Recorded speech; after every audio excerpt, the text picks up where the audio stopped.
Well, greetings everyone, and welcome to another Wednesday night session of the Sports Crib.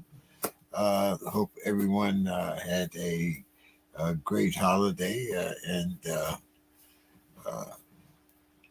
had a feast. At least most of us. Special acknowledgement there to Bo. Bo sent me an email. I didn't see it till the day after. I was too busy pigging out, but thanks a lot for that, for the shout out there, Bo. I see Dave is also here in the queue. How you doing, Dave? Hey, hope you had a good Thanksgiving too, James. Oh, plenty of pumpkin pie, and I don't even like pumpkin pie. That's how good it was. Don, how you doing tonight? Doing great, guys. Hey, y'all. Hey, everything's good down there in Texas. Good Thanksgiving. Bo, how was yours? Did you go hunting or anything? No, I went to the game. Watch us absolutely get obliterated by the Niners. Sounds like fun. There was plenty of beer. I guess you had, by then you were at the 12th, 13th, and 14th man, right? That's right. So it didn't matter. Just hit the guy in the middle. That's right. It might have been 35 degrees, but you know what? We were warm. Oh man, yeah. But as usual, a lot of things to talk about. I think I'm going to start out here with Don because I remember when Don kind of mentioned this statement about making sure that they beat Texas. And Don had asked at the time, what was he smoking or drinking, or, had he had too many drinks? But Don, how did that prediction turn out? Not too good for the Big 12 commissioner, that's for sure. Thing is, when you're in charge of an organization like a conference, the last thing you want to do is start picking sides in games. I mean, you're a commissioner. You're supposed to be neutral. You're supposed to be, uninvolved as far as, cheering for one team or the other. But in August, he went to Lubbock and said, hey, I'm going to be there in Austin, that final Big 12 game. Y'all take care of business. And, so that was great bulletin board material for the Horns. And keep in mind, last year, Tech beat us in overtime in Lubbock. And it was like the second game of the year, I think. And the Tech fans rushed the field, tore down the goalpost. I mean, we have lost to Tech before. We don't lose to them often, but it happens so often. And so one of our fans pushed one of our players. It got kind of ugly, and so that's been building all year. And so, Friday night the ass whipping commenced.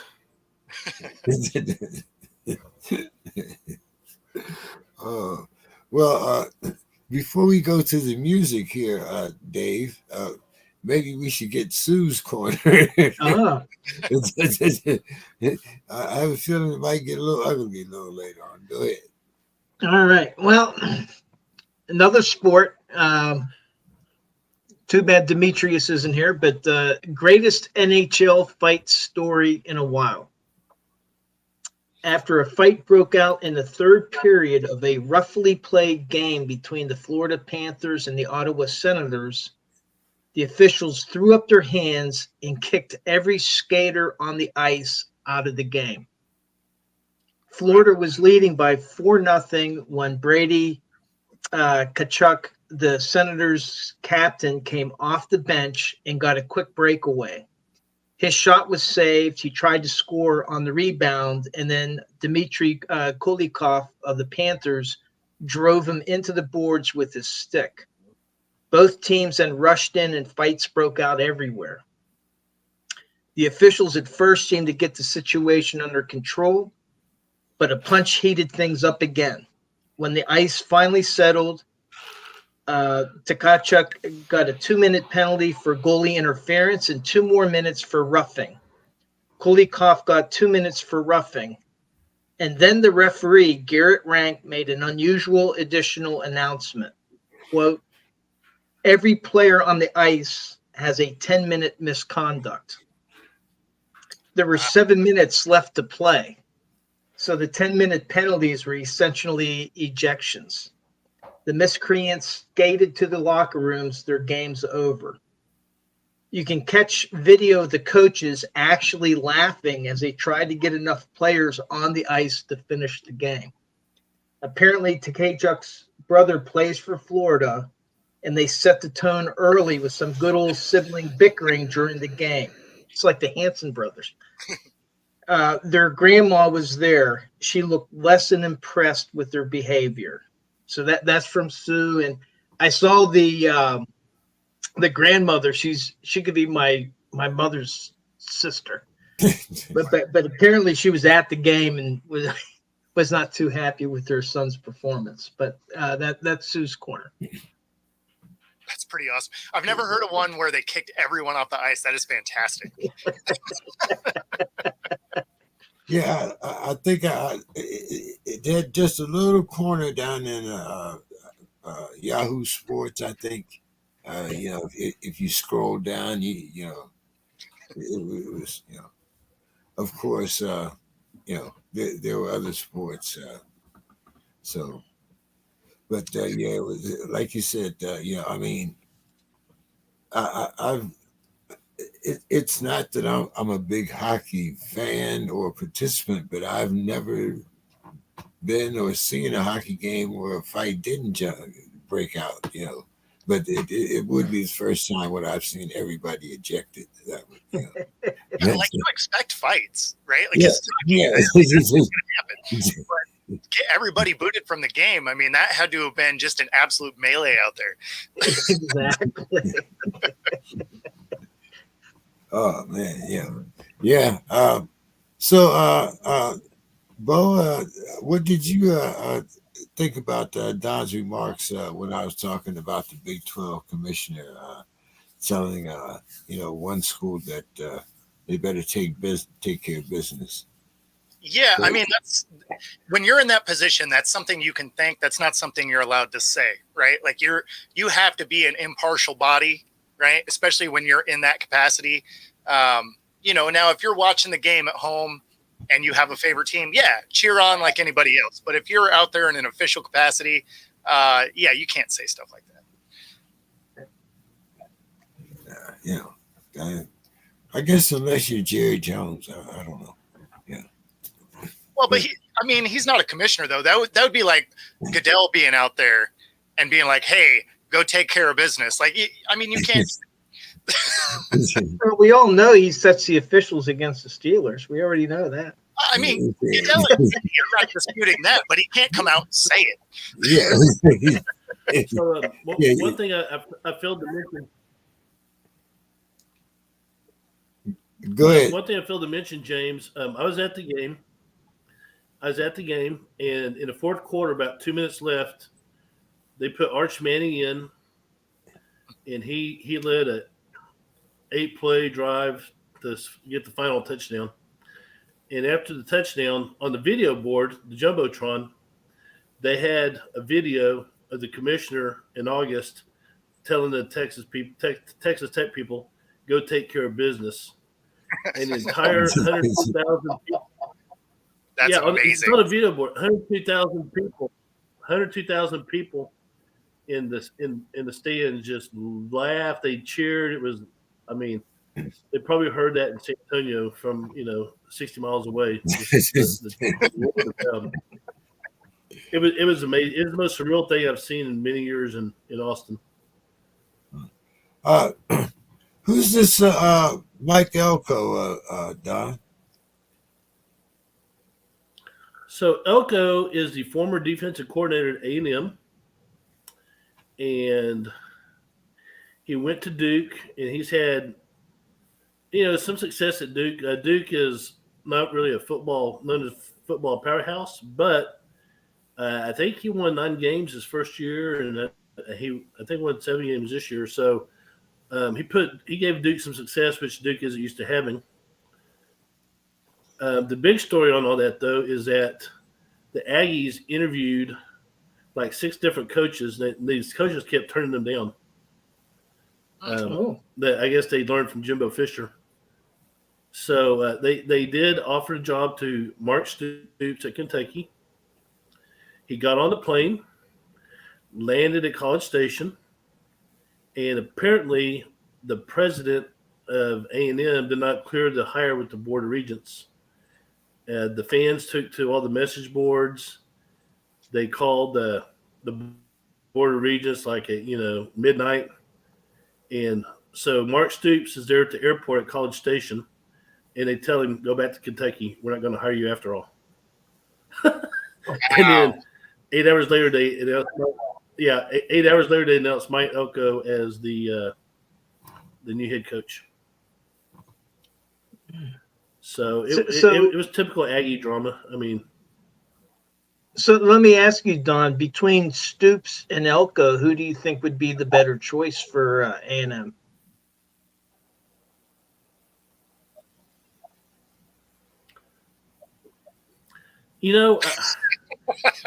I think Elko probably would be, just because Stoops is, he's been at Kentucky, and I think he's won 10 games twice at Kentucky, and he's been there for a while. I think he's kind of maxed out he's reached the ceiling. Elko is a little bit younger. I think he's about 10 years younger. He's been at A&M before. He knows the culture. And when I say he knows the culture, let me tell you right now, Aggie culture is different than anything you've ever witnessed. They don't have your typical marching band. They have a band that wears World War II uniforms, and they play the same songs going back to probably 1930s. It's all these John Philip Sousa marches and stuff. They don't have cheerleaders; they have yell leaders. They look like pedophile milkmen with these short haircuts. They do these cheers from the 40s and 50s. They're just a strange bunch, very strange. They have a cheer where they bend over and squeeze their nuts. It's 4th and 1, so they're trying to feel the pain that they bend over and they squeeze their nuts to inflict pain on themselves. Google it. Google it. You Google A&M weird shit, and you'll get all kind of. But he knows the culture. He's been there. So he's a nut pincher. I got you. All right. Only in Texas, though. Oh man, it's surprising that some of the little nuggets you got. You just start out. You pull a thread. And we go down to nut pitchers. I mean, I don't know if it's late enough for this. Yeah, you might have to be playing the music already. Right? Yeah, I'm actually getting ready to play it right now. Don't give a what that's in here. There we go. Getting down, going hard, baby, we don't stop. Don't give a what that's in here. 'Cause I'm a rider, got the things in that thing. What? I mean, we got there quick today.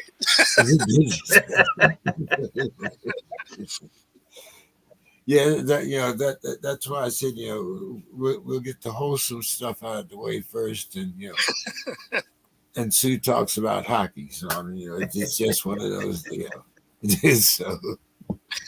Oh, by the way, Dave, what's the weather like there in Pittsburgh? Bo is complaining about his 30 degrees. Well, right now it's below freezing up there. I'm going up Saturday, but for Sunday, 50% chance of rain, and it'll be in the 40s. So damp and cold, and then I'm staying for the week because I'm going to be up for the Cardinals game and then the Patriots game. Yeah, that's what we got. Really, starting midday tomorrow is low 40s and rain. Until I don't know, March or something. because Seattle. Yeah, I think it was Bryant McFadden. He was talking about playing a game up in Seattle and having 4 seasons in one game. That's accurate, especially if it's in the spring. Like if you play in like late February, it can be sunny. Like if you went for one day to the next, it could be mid 60s and sunny and awesome, and then the next day it could snow. Like it's that volatile. And then on like one singular day, it could be nice in the morning, and then rain, and then some wind, and then some hail, and then sunny again. Yeah, that's spring in Washington. Well, he's talking about in one game. He was talking about getting rained on, and then all of a sudden it was sunny. Yep. Then all of a sudden the mist rolled in. You couldn't see what was going on, and then he said then it turned freezing. Oh yeah, no, that can happen all in a couple hours. If you don't like the weather, wait 5 minutes. It's kind of the thing. Yeah, it is Seattle, So Yep. Let's see, what else do we want to talk about here? Bo, you might know a little bit about this guy, Jonathan Smith. Doesn't he come from Oregon? Jonathan Oregon Smith. Oregon State. Oregon State, okay. I knew it was the new hire at Michigan State. Oh, I actually just saw something about it this morning, so I didn't actually get to read it. Yeah. But yeah, I knew it was one of those big Pac-12 teams. Sorry. Okay, guys. Has everybody looked at the standings lately, especially the top 10? Oh, the rankings. Yes. Yeah. And I think what is it from Oregon down? Everybody has one loss. Yep. So right now we have 4 teams that are undefeated. And you have Oregon, as I was saying, hoping that, somebody will lose. Probably, preferably Washington, I'm assuming here. Well, that's who they're playing next, right? Right. It is. Yeah, they play them in the championship. And I mean, at the end of the day, they have to win that game because otherwise it's a wrap. Like no two-loss team is getting in. Right. But look at those one-loss teams, including Texas. Now, if we had an 8 or a 12 team playoff right now, Texas would get in. Along with Ohio State. I'm favorable here. But Don, what do you think here? If suppose we do have, let's say, 7 teams with one loss, where would you put Texas? Well, I think when you come down to like a 17, one loss, whatever, I think you have to start factoring stuff like strength of schedule. Who had the toughest schedule, who had the biggest task of getting there. So that's the way it should go. Will it go that way? I have no idea because no one knows what goes on in the head of that committee. True. And I'm not saying so. that, I think for Texas to get in. Go ahead, Don. Well, I would say for Texas to get in, Louisville has to beat Florida State, and it'd be, I think, best if Oregon beats Washington. That way, Texas made the case that they had a harder schedule than Oregon. I think seven of Oregon's wins are against teams with losing records, something like that. It was something crazy. So I think that helps Texas. Alabama, it'd be nice if Alabama beat Georgia. That could happen. But I think the bigger upset will be if Louisville can knock off Florida State. And don't forget we have a Big Take care Ten of business of championship. Oklahoma State. Who is it that plays? They got a good defense. Is it Wisconsin? That Michigan plays for the Big Ten championship? Well, their next game is Iowa.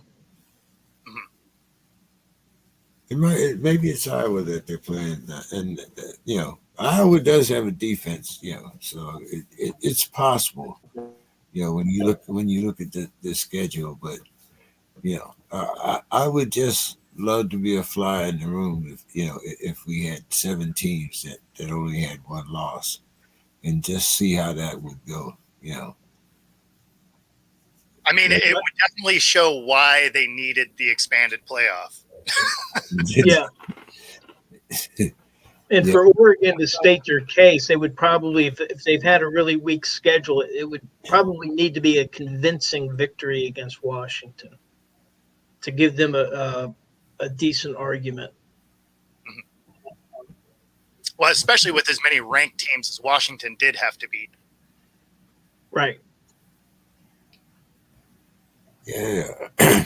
It's a little funny, how things could turn out, especially when we're this close to expanding, the playoffs anyway.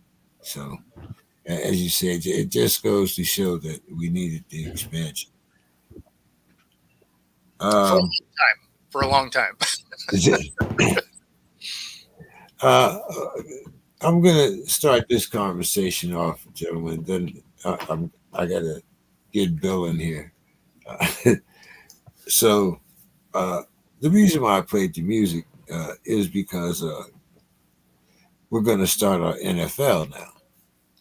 And I thought this was very interesting. So Colts owner Jim Irsay says that his 2014 arrest for operating a vehicle while intoxicated was a result of police prejudice against him for being a rich white billionaire. Irsay discussed the circumstances of his arrest as part of an interview with HBO Sports. And then he decided to double down. He said, I don't care what it sounds like. It's true. So who wants to grab this hot potato while I get Bill in here?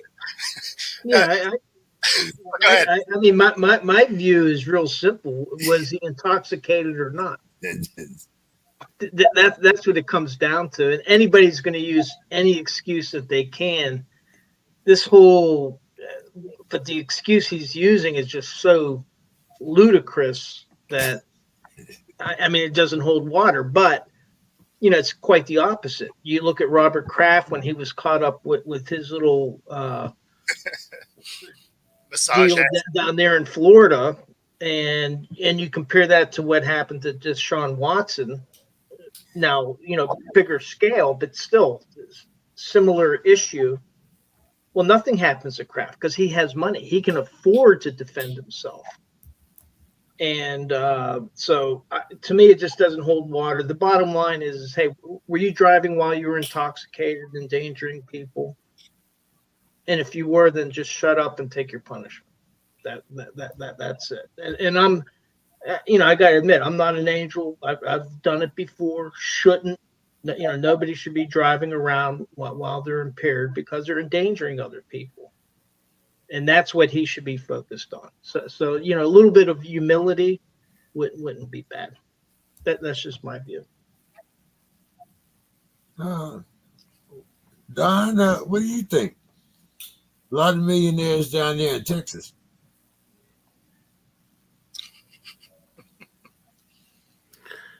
Yeah, I think we have a problem in this country of driving while white.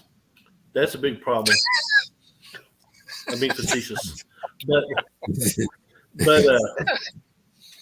I mean, the whole Ursay family. I mean, they have a history of being like dumbasses, right? For someone a rich white billionaire, I mean, they're dumbasses. His dad was a dumbass, if I remember right. So, um, anything the Ursays do does not surprise me. Um, so, why he's bringing it up from what was it 2014? Yeah. That's even crazier. That was many years ago. So why bring it up? Well, I I mean, mean, and the reason I think he's a dumbass because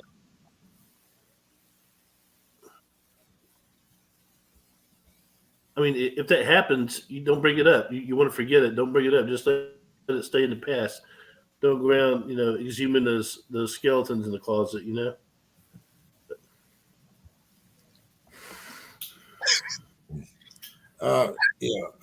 as I'm pretty sure that if he hadn't made a statement this asinine, it would have probably been on the cutting room floor. But Bo, Yeah, well, he's making the case, right? Because he's a minority. Because there's just not a lot of billionaires. Yeah, I mean, this is crazy. If he was drinking, it has nothing to do with, whether or not he's a billionaire or not. If nothing else, he's a billionaire. He should be able to get an Uber or a driver or whatever. Like, he's got a jet. I'm pretty sure he can figure out how to get around without driving if he's wasted. So, no, I mean, that's on him. But, to be fair, as he's gotten older, he's just said dumber and dumber stuff every year. So this really kind of fits in line with anything you've heard from a press conference from Irsay over the last, 2-3 years. Yeah, I was, like I said, I mean, if he had not made such a asinine statement, I'm sure it would have been on the cutting room floor. By the way, did you guys hear that Mark Cuban was selling part of the Mavericks? I think it's only for what, $3 billion, huh? Yeah, I think it was like 2.3 billion. Yeah, and he bought it for what, 200 and some million or something like that back in the day. Or maybe it was 3.2. It was something like that. It was crazy. Yeah. So Folks up in Pittsburgh are hoping he buys the Pirates.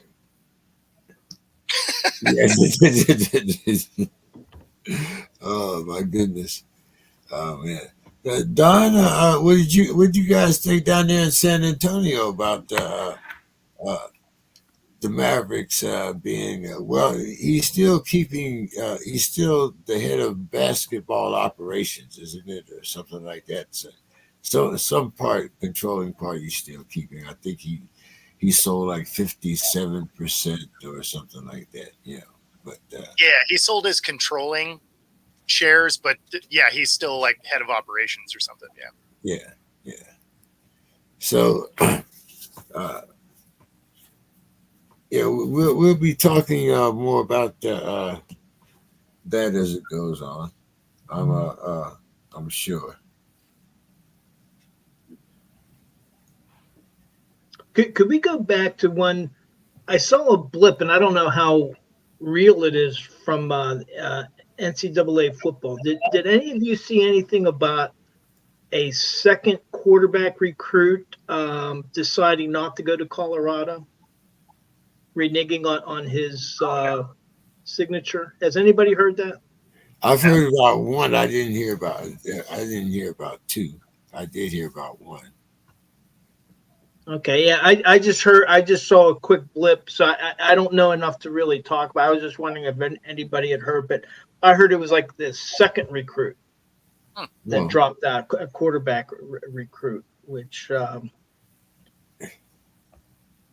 is a shame. So sorry about that. I was just curious, sir.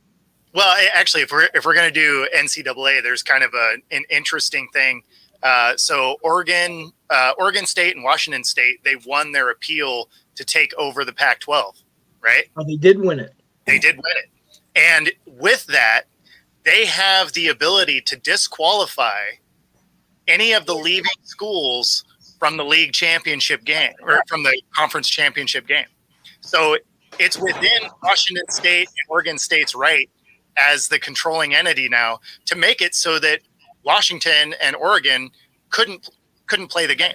Now, I don't think they do it, but it's within their right to do it. And that would be another really crazy scenario when you think of the Final Four of the playoffs, if they don't get to play that game. Well, that's a lot of leverage they have too on whatever, however they're going to pull themselves apart. That's a lot of leverage. Absolutely. No, I mean, it's interesting to see some of the things that they could do. Again, I don't think they do. I think that would be just weirdly short-sighted, but it's within their capabilities. So if they wanted to, they could disqualify every leaving school, which means in theory, that game could be Washington State, Oregon State for the championship. yeah, well, I think I had asked you about that before, something about them being a 2-team conference. Yep. Yeah, it's like, okay. Bill, welcome to the show. How you doing tonight? Yes. Well, first of all, I love the scenarios being put up there because I'm always ready for the petty. It would be hilarious if they actually did that, but he's right. They probably will not, though. It would be so amazing. And they get to split all of the money between the two of them, right? Yep. So the old saying about crying all the way to the bank, that's what those two schools will be doing. They'll be crying all the way to the bank. Now, whoever is in charge of schedule making is going to earn their money next year. I mean, I don't know what that person gets paid, but they're going to earn it. Yeah, no doubt. But I mean, football is the easy one. Like, way to basketball season, gymnastics, wrestling, track and field. That's where those people are going to be hustling. Yeah, that's where they're going to hire someone from Notre Dame that knows how to do it. Yeah, there you go. Hey, Georgia Southern, you up? I mean, it's Pretty much. So, Bill, since you say you're always ready for the petty, did you get a chance to read Mr. Irsay's? not the Black Mammy thing. Is that what we're going to talk about? No. We're going to a different. Okay. I mean, there's so many Jim Irsay things. I guess I should have been be more specific. Well, this one is from when he got caught speeding. Oh, that one. Okay. In 2014. Yeah. Now, speeding can mean more than one thing if you're Jim Irsay, but continue. Well, let's see. Let me make sure. I'll get the exact language here. Okay. He says he was arrested for operating a vehicle while intoxicated. That sounds about right. Okay. But the arrest was a result of police prejudice against him for being a rich white billionaire.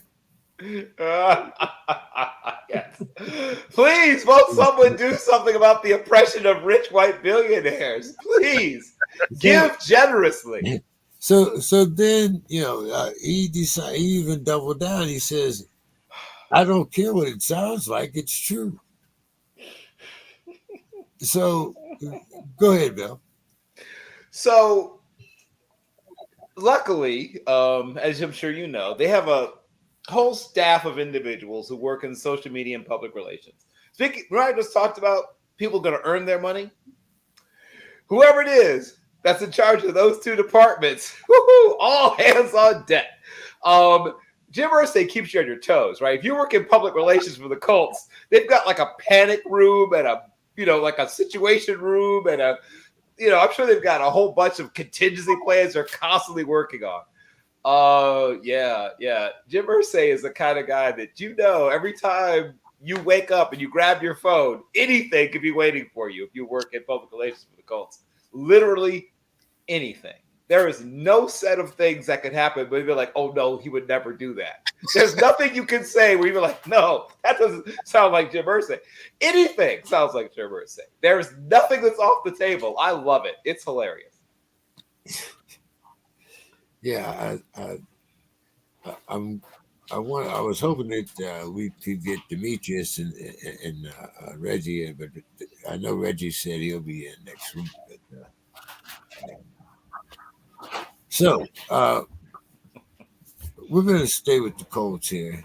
Sure. We're already into the NFL, so of course Jonathan Taylor scores twice to help the team overcome the Bucks. Yep, 91 yards rushing. Yep, he's back-ish. Yeah, so it was 27 to 20 victory. But then now Taylor's out for the next coming weeks due to thumb surgery. Yes. So yep. How big a loss is this for the Colts? Or were the Colts just, considered that was just a one and done division anyway? Well, I mean, it's not devastating. They've done much of the season, obviously, as we all know, without him. And Zach Moss is having a career year. And obviously, if you know Zach Moss's career, that's not saying a whole heck of a lot. But he has shown that he's capable of taking 24 to 29 touches, between receiving and rushing, and doing something with them. Zach Moss is just above replacement level as a running back. But frankly, the running back position, I mean, this is sort of the whole panoply, all the things leading to why Jonathan Taylor had to hold out in the first place are going to be embodied in how the last few weeks are going to play out. The Colts will have a little less explosiveness on offense because, no offense to Zach Moss, he's not Jonathan Taylor. But they're going to say to themselves, we did all right. They end up 8-9 or 9-8 or whichever, which they would have been with him too. I mean, that's the thing. The problem is that the way the game is played now, unless you're literally like James Nathaniel Brown or Barry, or there's you're not seen as a big deal, quite frankly. I can name on one hand and have one or two fingers left over and name all the running backs that really matter to their team, really matter. Literally have a couple of fingers left over on one hand. I mean, Christian McCaffrey and the 49ers, right? He matters. If he was not there, that would impact their team dramatically. They'd go from being a team that has a legitimate shot at the Super Bowl to a team that'd be fighting to be a wild card. Maybe. I would say Saquon and the Giants, but the Giants are bad with or without Saquon. And the Giants know it, which is why Saquon has no real leverage. It's we could stink without you. We could stink with you. We'll be talking about the Giants a little later, too. So. Well, I'm just saying that this illustrates Jonathan Taylor's conundrum. And so they're going to end up being 8 or 9 or 9-8 either way. And so there's very few running backs that have a real bargaining position. Dalvin Cook found this out. All of them found this out. I guess it's easy to name the one that didn't end up finding out that we feel like you're replaceable. So yes. Zach Moss will do Zach Moss things. I own Zach Moss in a couple of fantasy leagues, so this is good for me, bad for the Colts.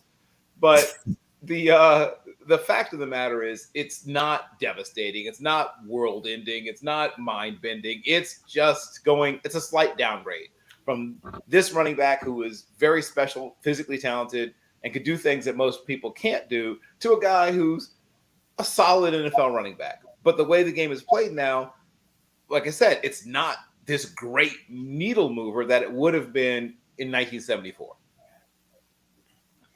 What do you think about that, Bo?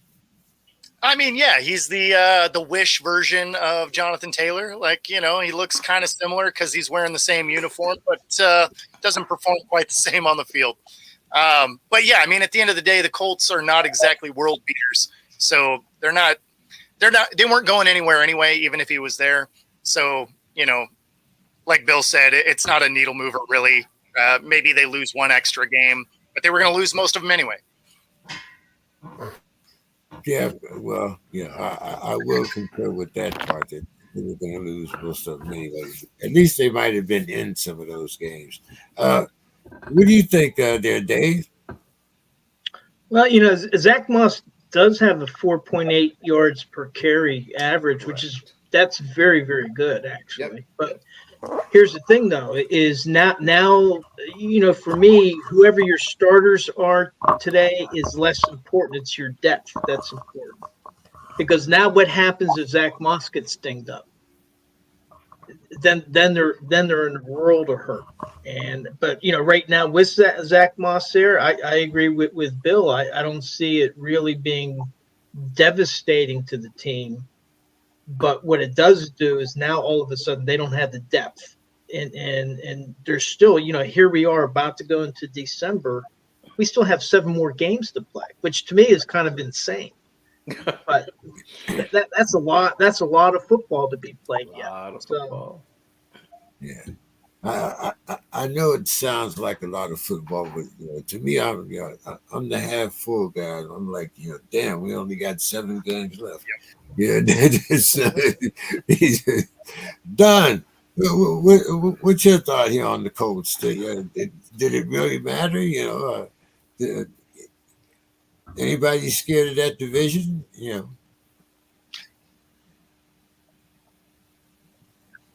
I don't think so. I mean, the Colts are good for a few upsets every year, but they're not what I consider, any kind of contender. They might be a few years away, but losing Taylor is going to hurt. It's his injury. So unless you're Bill and you got me in fantasy. That's a shame for.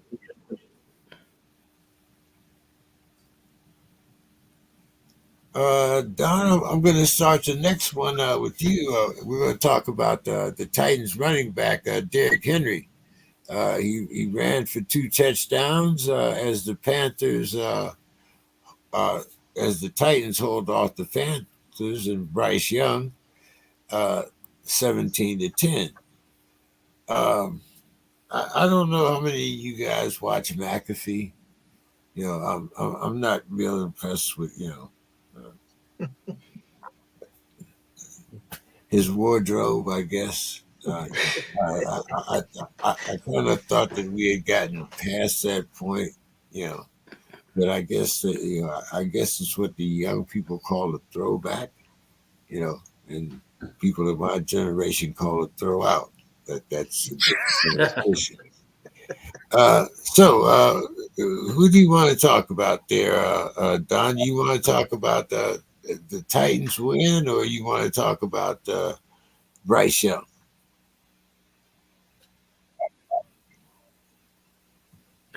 Well, does one exclude the other? I mean, I think the Titans are a lot better team when Derrick Henry's healthy. We've seen that. The guy's he's just a beast. Bryce Young, he didn't a lot of criticism, and I get it. He's a rookie. If we judged Troy Aikman on his rookie year, we would have been making a huge mistake. So, I'm going to give Bryce Young some slack. He's a fine young man. He's a Heisman Trophy winner. Sometimes it takes a while to adjust to the game, and I think we're just experiencing some growing pains. I think we'll see a different Bryce Young 3 or 4 years from now. So don't throw him out just yet. Bo, what's your thoughts when you watch? Former corner when you watch Bryce Young. Well, I mean, the biggest thing is he doesn't have any time, right? Like his offensive line is terrible. So they traded away his weapons. They don't have a great line to protect him. He is a little bit undersized, which doesn't matter if you have good protection schemes. And of course, he's going to have to deal with the fact that he's going to have a whole new coaching staff next year, right? Because they fired Frank Reich yesterday. So, and of course, kudos to him for getting fired 2 years in a row. Like, that dude is collecting checks to sit on the beach like a champ. But, you feel bad for Bryce Young. He wasn't set up for success. Not that you generally are coming in. You're always getting drafted to a bad team if you're a top recruit. But this one feels a lot more like, that Jaguars situation with Urban Meyer. There's too much distraction around it. I think he'll be fine. It's just going to take a little bit longer than it should have. Dave. Agreed. Well, I guess for me, I find it interesting, the firing of Frank Reich, because one of the things that I heard was that Frank Reich actually wanted C.J. Stroud. Yeah. And that there was a number of other people that wanted Stroud. And the owner he wanted Bryce Young. Yep. And so already there was a disconnect there between the head coach and the owner, even from the draft going back to April. So that tells me that the firing of him with 1-win record, not surprising. But then I'm a little bit concerned about I'm not a big fan of the owners inserting themselves and overruling their coach in the middle of the season. It happens, and sometimes it needs to happen. But I just find that really interesting. And frankly, I think I would, from what I've seen so far, I would rather have T.J. Stroud. Now, how would Stroud perform with what the Panthers have? Now, he also started out the season, Stroud, with an offensive line that was decimated by injuries, and they kind of came through it. Yep. So I just find that interesting. Tepper is, as a former minority owner of the Steelers, I'm not sure if he got too many lessons from the Rooneys. Bill. Yes. What's your thoughts here? I'm sure you scouted Bryce. And McAfee said he was impressed by the honesty of the Panthers owner, David Tepper, on why the team chose Bryce Young, because he had the pocketbook. But anyway. So what's your thoughts there, Bill? Yeah, well, David Tepper is well on his way to finding his way into that tight little circle I like to call meddlesome owners. It's one of those things that you don't want a do-nothing, pays no attention like the Glazers with the Tampa Buccaneers. I mean, they're in England, half the time worrying about Manchester United, which I kind of understand. That's where the big money is invested for them in terms of their sports portfolio. You don't want that, and you don't want Jerry Jones. So somewhere between the two is where most owners reside, where they show up. I mean, Jeffrey Lurie is sort of what you want to be, right? Where you hire good people, you leave them the heck alone, you show up for big games on television with your beautiful wife. Now, David Tepper doesn't seem to be headed in that direction, though. He seems to be inching ever closer to the Jerry Jones area. That's not where you want to be, son. Don't do that. Don't go that way. While it might be fun to be on ESPN and calling, people and asking them if they want to be a Panther, and then saying to you, well, I mean, does it matter if I say no? Because no, it doesn't, because you're drafted. Yeah, suck it up, kid. You got to get on a plane. But I know you bought this really super shiny toy, right? And there's only 32 of them in the world, and you want to play with it. You have to resist the temptation to play with the toy.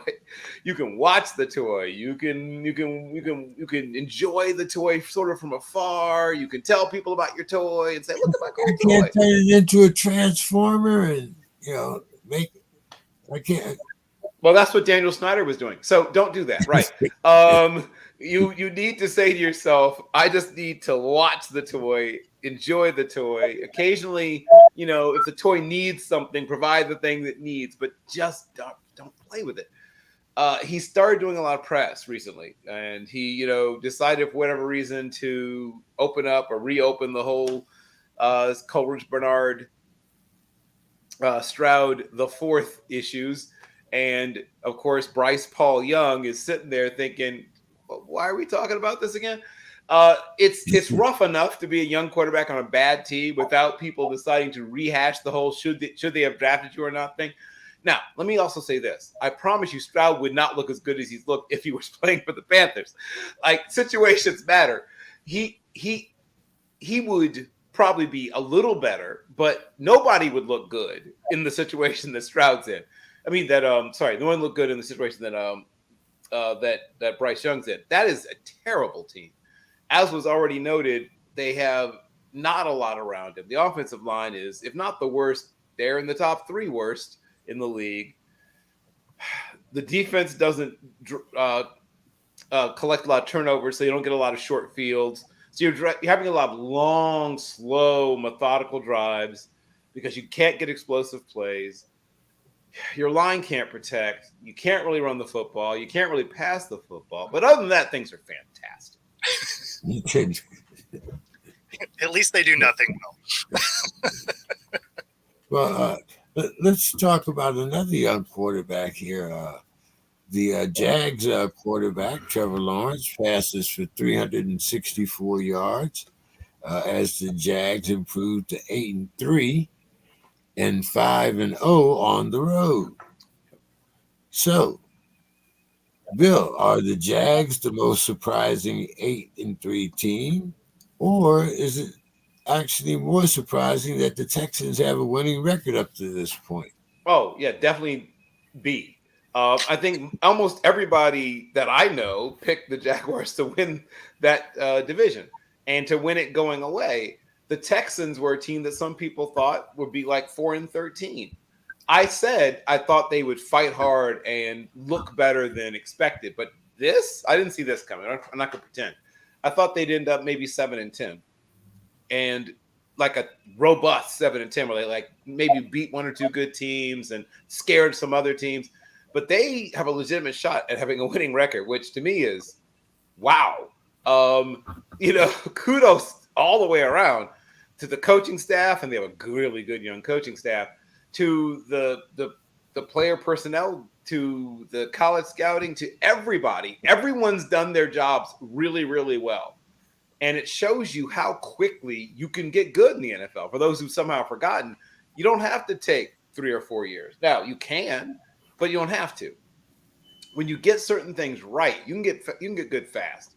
And if they continue on this trajectory, they have another good draft coming up in this next year, and they spend a little money wisely in free agency, they could easily become not easily, but they could be right at the throats of the Jaguars, and they could you saw the game. They gave the Jaguars everything they wanted and some extra, and they don't need much more to. The Jaguars are here, but you can be here and then there pretty quickly. Remember how short that wasn't that long ago that the Bengals were like a sexy dark horse pick to win the Super Bowl? Remember that? Mm-hmm. Like it was a few months ago. So things happen quickly in the NFL. You can go from being very, very good to not so good. You can go from being not so good to very good. But yes, that's the bigger one. I'm not at all surprised that the Jaguars are 8-3. I think that's almost exactly what I thought they'd be at this point. I have to look back and see what my projections were, but I think that's about where I had them. Don, what do you think about that? 2 teams in Texas with a winning record. 3, 2, 1, go. Well, yes. I'll talk about the Texans first. First of all, C.J. Stroud has been a very pleasant surprise for the Texans. I think the Texan front office and coaching staff have done a remarkable job, probably the job of the year in the NFL. I mean, they don't have the talent that, Kansas City has or the Eagles or the 49ers, but they're playing tough and, they believe. And I know a few weeks ago they were talking about C.J. Stroud might be a candidate for MVP, So that says a whole lot. And he's another very good football player, but he's a very good man also. He's a good guy. Cowboys, yeah, they have a winning record. Every team they've beaten has a losing record. You know what happens when the Cowboys? You know what happens when the Cowboys go up against the Eagles or the 49ers? Look who they're losing to. So I think Cowboys, it's another case of fool's gold.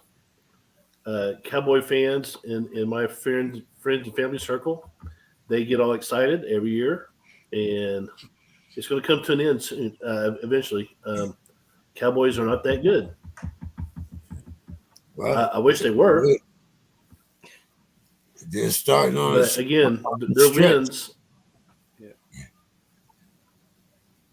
Yeah, it's real interesting. So, Cowboys are kind of like Oregon. Oregon's 7 wins are against teams with losing records. So, if you translate to the pros, Oregon becomes the Cowboys. What? I wonder if that's bulletin board material for Oregon. We become the Cowboys. Oh. Yeah, let's play cowboy football. What do you think, Dave? What's more interesting, the Jags with 8-3 or the Texans with a winning record? Well, I mean, the thing with the Jags, Trevor Lawrence showed us last year. He showed flashes last year. Threw for 25 touchdowns, did have 8 interceptions, but still the ratio was there. And again, going into this season, actually both teams had pretty weak strength schedule. Their schedules were weak.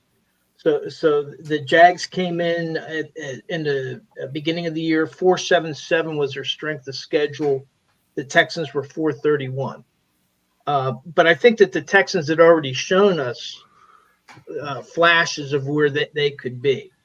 With the Texans, I mean, Stroud has done a great job, but normally when I'm a big believer in the trenches and having a strong offensive and defensive line. The front 7 on defense, and then your offensive line.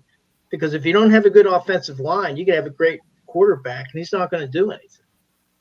And with the Texans, they had all these injuries to I think all 5 of their starters at some point have been out or have been gone on to IR. And so whatever they've done there to put that together, to me, is amazing. And they also had Kendrick Green start, which he was kind of a washout up in Pittsburgh. So to me, the bigger surprise is the Texans. Now for both teams, again, for their remaining strength of schedule, both of them were well under 500. They're playing well under 500. So I think I believe the Jags are at 418 and the Texans are at 470. So I think that leans in favor of the Jags to come out on top. But I'm just not as surprised. For me, the big surprise is the Texans, and it's because of what happened to their offensive line and having a rookie quarterback. That's pretty incredible to me. Bo, what do you think? Yeah, I mean, the Jags, you thought were going to win this division. So the thing that's actually kind of amazing is that their record is as good as they are with the brand of defense they play. I think that's kind of the things that's surprising about the Jags. But the big surprise, obviously, is the Texans. I thought they were going to be a right around but under 500 team, right, before the season. I was with Bill on that. I thought they were going to be like a 7-win team where they surprise some people, and then lose some games that they shouldn't, right? Like they're a young team. And then I looked at this offseason as they have another good draft. And then all of a sudden, they're relevant in that division. Well, the way that the Jags play defense, I think with another good offseason, this could be the Texans' division. Because the Jags, although good on the offensive side of the ball, their defense comes up short when it matters. Like statistically, they don't look terrible, but when you do the eye test, they come up short in moments that you need them to be special. And so this next year will be real interesting, but I still think I still think the Jags end up taking this division down. Yeah, more than likely they do, but I'm kind of with Bill. At the beginning of the season, when you thought about the Texans, maybe the closest that I had them was 10-7. So yeah, I'm impressed, and now if you're in a fantasy league, you're looking for CJ and some of the Texans. Um, we'll start this one with you, there, Bo. Um, I texted Demetrius at halftime. I was a little concerned at the score of the Detroit game. Mm. And he texted me back. He said, a lot of game left. We'll be fine. Well, the Packers quarterback, Love, ties a career record with 3 touchdown passes. The Lions are 8-3, Bo, but will they be fine? Yeah, ultimately, yes. I mean, at the end of the day, that is still a divisional game, right? Divisional games can be a problem no matter what the records are. I mean, prime example, 2 of the Rams' 4 wins or 5, their 5 wins are against the Seahawks, right? So, I mean, they're just divisional games are always a problem. I think the Lions will be fine. But if you're a Packers fan, you got to like what you've seen out of Love the last couple of weeks, because up to that point, it hasn't inspired a lot of confidence. So last couple of weeks, that team has looked a lot better. And, we're going to find out moving forward whether or not that team is actually better or if it just had a couple of decent games. But when it comes to the Lions, yeah, I think they'll be fine. What do you think, Dave? Well, I think it all centers for the Vikings. It all centers around Jared Goff, and he had 3 fumbles against Chicago, 3 fumbles against Green Bay, and then he threw 3 interceptions against Chicago. And you got to win your division games. I mean, they are tough, but those are the games that you have to win. And especially when you're kind of on the cusp of whether you're going to be making a wild card spot. And so to me, it all centers on Jared Goff. So he's had 2 games in a row where, he's been a turnover machine. And what he needs to do is he needs to, if Jared Goff rights the ship, then I think that they might be in a little bit better shape. And then I believe that Justin Jefferson, his 21-day window opened up, right? Yep. Right. Yep. Yeah. So, that bears out good as long as Jared Goff isn't throwing to the defenders. If he's connecting with Jefferson and not to the defenders, then they should be in better shape to get a wild card spot. Well, the Lions better hope Goff isn't throwing to Jefferson. Yeah. Well, unless it's I don't know what. Where would the Lions? Where would Jefferson? Well, anyway. Bill, what's your? I'm sure you watched that game Thanksgiving. What was your thoughts? Well, you could see the things that I look for when I watch a game, especially a game where I think I know sort of what the outcome's likely to be in terms of win or loser. I was looking at individual matchups. How many players does one team have versus the other team that force you to change something that you would have done, force you to spend more time in meetings than you normally would? And some teams will have, several players that fit that category, right? I mean, we've talked about the Eagles. The Eagles are one of those teams where at every level of both offense and defense, they have a player that's significantly better than who they face almost every week. That helps. They have good coaching. They have a lot of other things. But when you have players that can physically and emotionally dominate whoever lines up across them more times than not, that's hugely helpful. The Lions are a team that I think most of us saw coming. We talked about the Jaguars. This is sort of a similar situation. a lot of people, once again, sort of a sexy dark horse pick to even win the whole NFC, which I don't think they're there for that yet, but I can see why some people would think it. And at this point, the remaining games on the schedule, I mean, I won't say it's not a cakewalk. It's not, an easy run, but the Saints are a team that themselves might be a playoff team in obviously the very soft NFC South. Then they've got the Broncos. The Broncos are resurgent. That's going to be a tough one. And then they got, Dallas in December 30th. That's obviously not going to be any fun. And then it gets a little softer down the very end. They have the Bears and Vikings back to back. But each one of those games is going to be competitive. Like, there's not a single one of those games is going to be just a flat-out gimme. So while they are, for the moment, the Lions are riding high, they might pick up another loss or two. And, I still believe they're going to win the NFC North, but they could, like I said, find themselves limping, I guess is the term used, sort of limping or not exactly cruising their way into the playoffs. Don, what did you think watching them on Thanksgiving? Why is my turkey getting cold?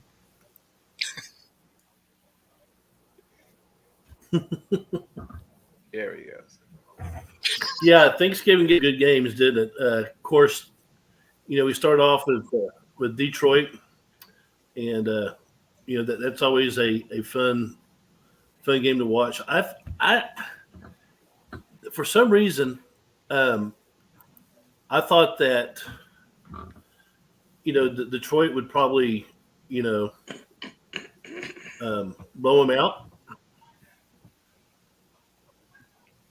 but sometimes what you think is going to happen doesn't happen. I thought that Green Bay came out and just wanted it more. It seems like last week we were talking about Love at quarterback and how they're running out of patience, and then he says, "Well, screw you, I'm going to have to throw 3 touchdown passes." But yeah, so. And then the next game we had was, of course, the Cowboys and their overrated selves. Hey, Dak looked great, but they were playing the Commanders, so it's easy to look good when you're playing the shit teams in your division. So I love Thanksgiving and watch the football games. And that Friday after that, I went to watch Texas play. So I got my fill of football. I hear you. Mr. Scott. I just wanted to say, James, I got the Vikings and the Lions mixed up with Jared Goff and the Lions, but I just wanted to say one thing about the Vikings and Josh Dobbs.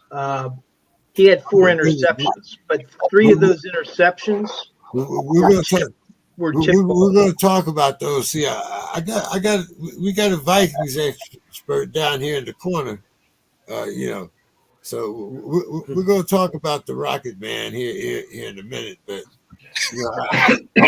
I thought I'd throw him a little softball before I gave him that hard inside pitch, brushing him off the plate. So, Mr.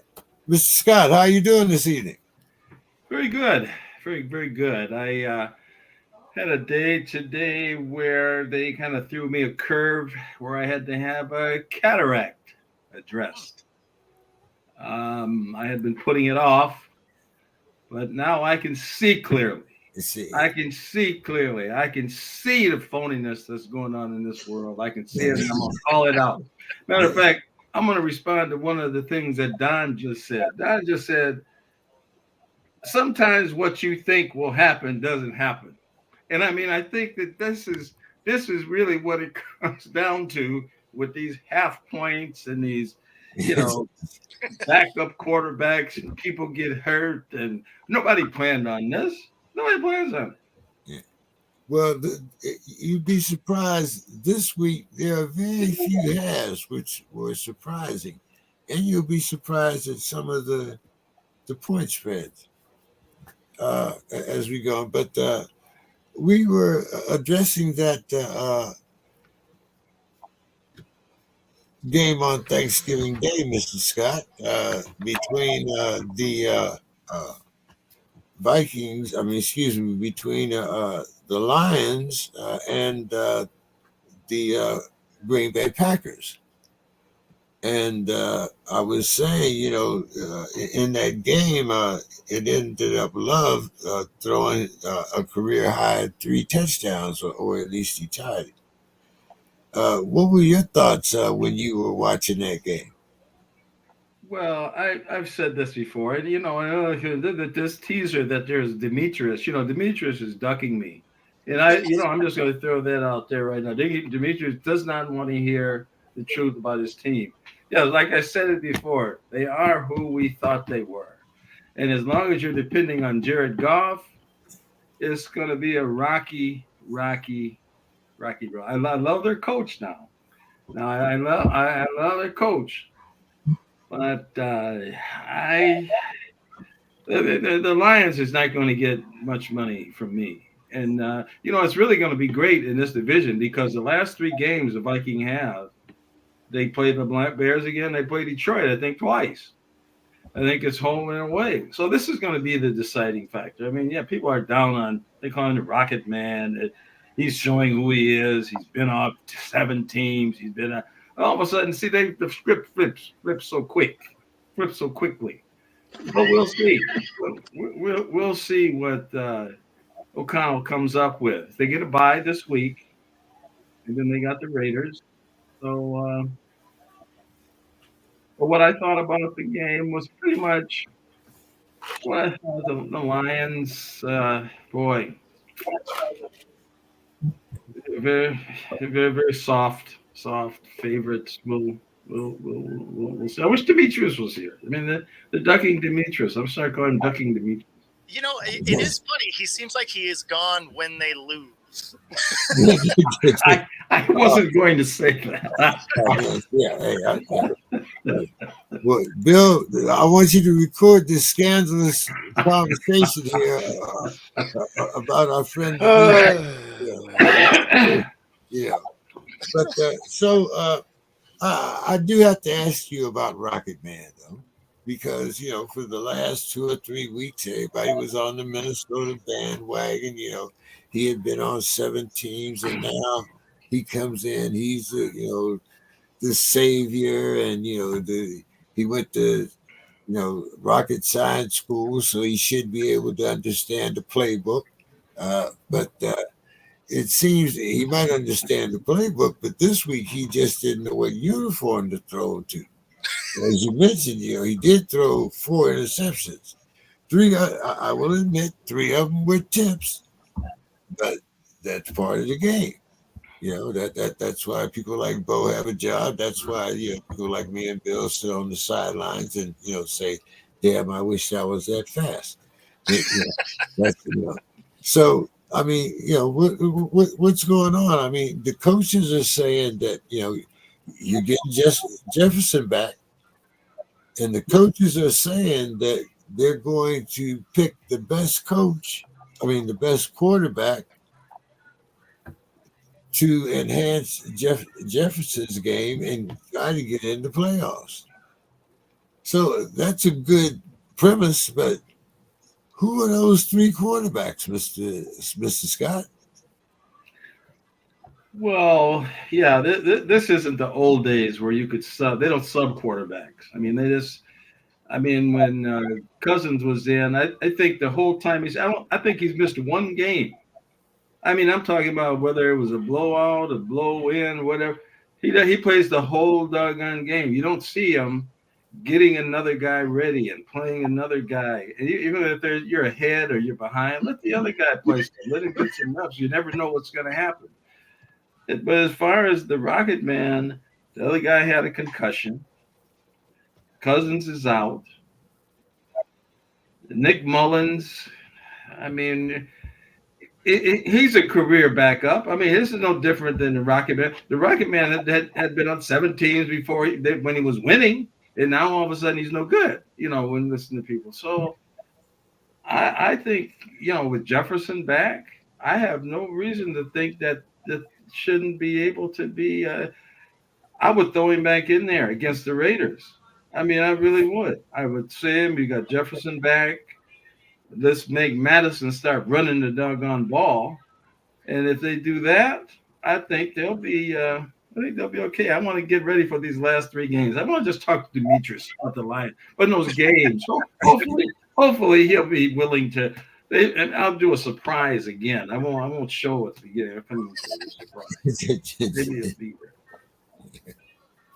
Maybe I'll wear a mask even. You know, the mask. Hate the mask.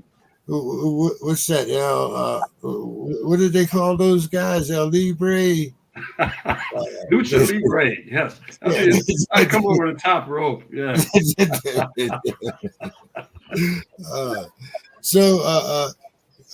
Bo, go ahead. You might as well, keep burning the flag. I heard you trying. Demetrius doesn't show when the team loses. I'm telling you, hey, it's on record, y'all. Yeah. So. Yeah, I mean, so the thing with the Vikings, I mean, I don't know why anybody thought Dobbs is going to be the hero, right? I mean, like he's not on Kirk Cousins level, right? So I mean, there was going to be a downgrade no matter what. That being said, all of the hate that he's getting for the interceptions he had this last week, a couple of those hit his receivers square in the hands. I mean, I understand it goes on a stat sheet as an interception, but I mean, those weren't on him. Like they were exactly where they were supposed to be. He probably threw them a little harder than they needed to be, but he threaded the needle, hit them in the hands. They didn't catch it. It goes straight to a defender. I mean, it's hard to fault a quarterback for that kind of turnover. But that being said, on a stat sheet, turnover, you lose a game. So he's going to get Jefferson. I know he's back in the window. I don't know if they get him this week though, but I mean, ultimately that's a nice piece for him, right? They're on a bye this week, right? I think they're on a bye this week. Well, you're right. They are. So yeah, he should be available for their next game. But to excuse me. They need to get their running game going. They have good running backs. I don't know why they don't hand the ball off. Like, give your quarterback that cushion by being able to use the running game. Madison's not a bad running back. If you actually hand the ball to him, he'll get yards. So there's things that this team does that makes you scratch your head a little bit. But moving forward, since they have 3 backup quarterbacks on the roster anyway, you might as well stick with the one that's been winning you games. Don, what did you think about the Vikings? And all of a sudden, the Rocket Man, the arm doesn't quite work like they thought it did. Well, here's my thought on that. When you lose to the Bears, you have problems. The Bears are not a very good team, and then when you lose to them, throwing the interceptions, that's just a bad deal. And I'm not down on the Bears. I like the Bears. I mean, they got 2 UT running backs playing for them, but they're just not a good team. And so Vikings, I thought the Vikings would probably win by 10. I just thought the Vikings had it, but I was not expecting to see them to turn the ball over like they did. And I do like the Vikings I always like the Vikings because they're always giving Green Bay hell. But I would like to see, Minnesota, rebound from that. But you got some problems, you got some issues, you need to fix it. Because losing the Bears is like losing to, the Texans last year. You just don't want to do it. The turnovers have killed them. I mean, really, just not holding on to the ball has just been the whole deal. If they can just do that, with the teams coming up, and I'm not a homer. I don't ride bandwagons. All right, that's not what I do. I don't ride bandwagons. But looking objectively, It's what I call it, right down the middle. What was the great referee, Bill Alfonso? Wait a minute. Call it right down the middle. That's what I do. Let me get this straight, Mr. Scott. You're not a homer, but your two favorite teams are the Vikings and the Twins, and you live in Minneapolis. I'm just I'm just one, I'm just asking a question. And your point is,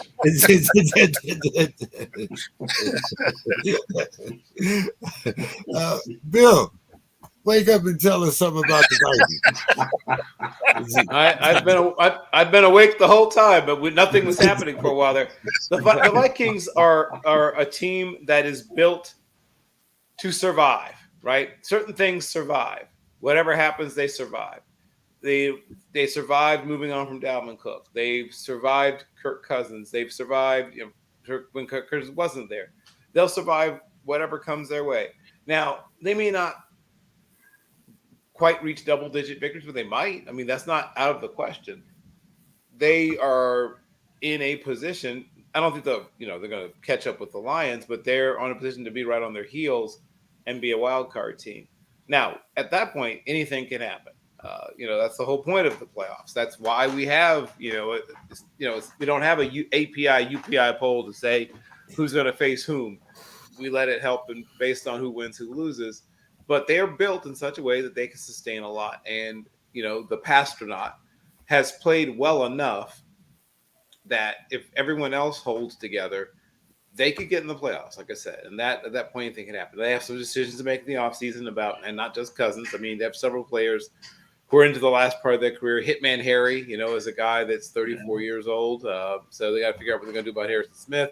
And they have a few other players. I mean, they have a decent number of players that are at a point in their career where you would like to pay them based not on what they've done, but what you believe they're going to do in the future, and ooch that number down from where it was. And players tend to think of that as disrespect, and they might be right. But yes, they are a team that's going to have a winning record, like I said. And that means that you have a very good chance of the playoffs. Dave, go ahead and close this conversation off about the Vikings and their loss to the Bears and wherever you want to go with this. Well, I had started out whenever I conflated the Lions and the Vikings to probably to Anthony and if he were on here to Demetrius's dismay, but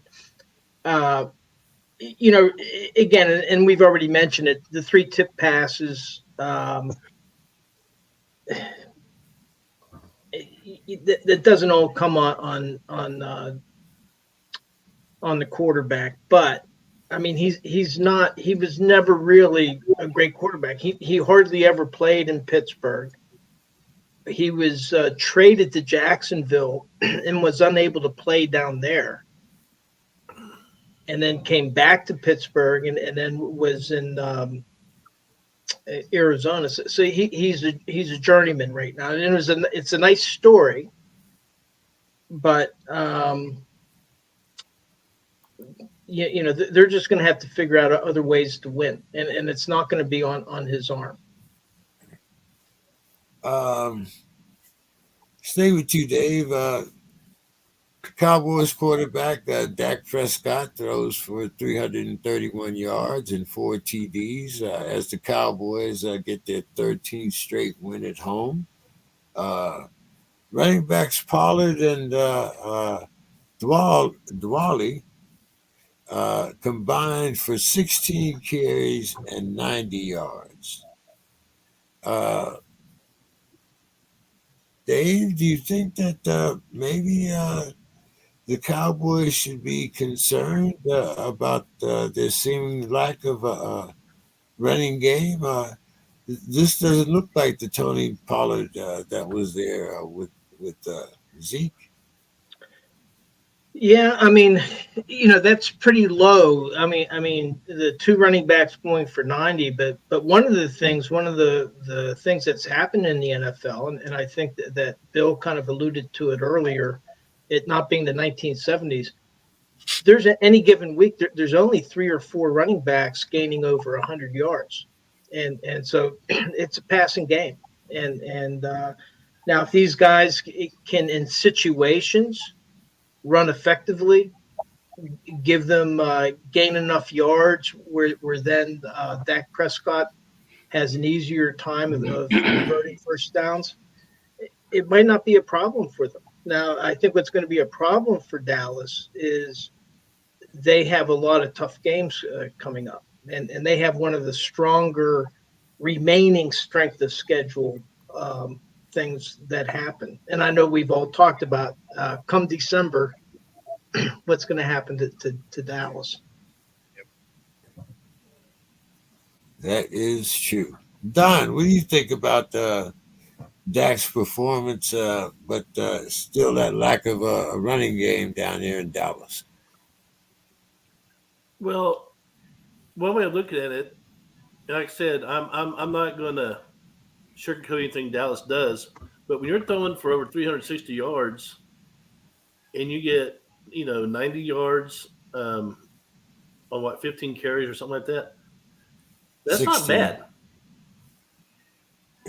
16 carries, okay, that's still not too bad. So if you're throwing it, you don't need to run it.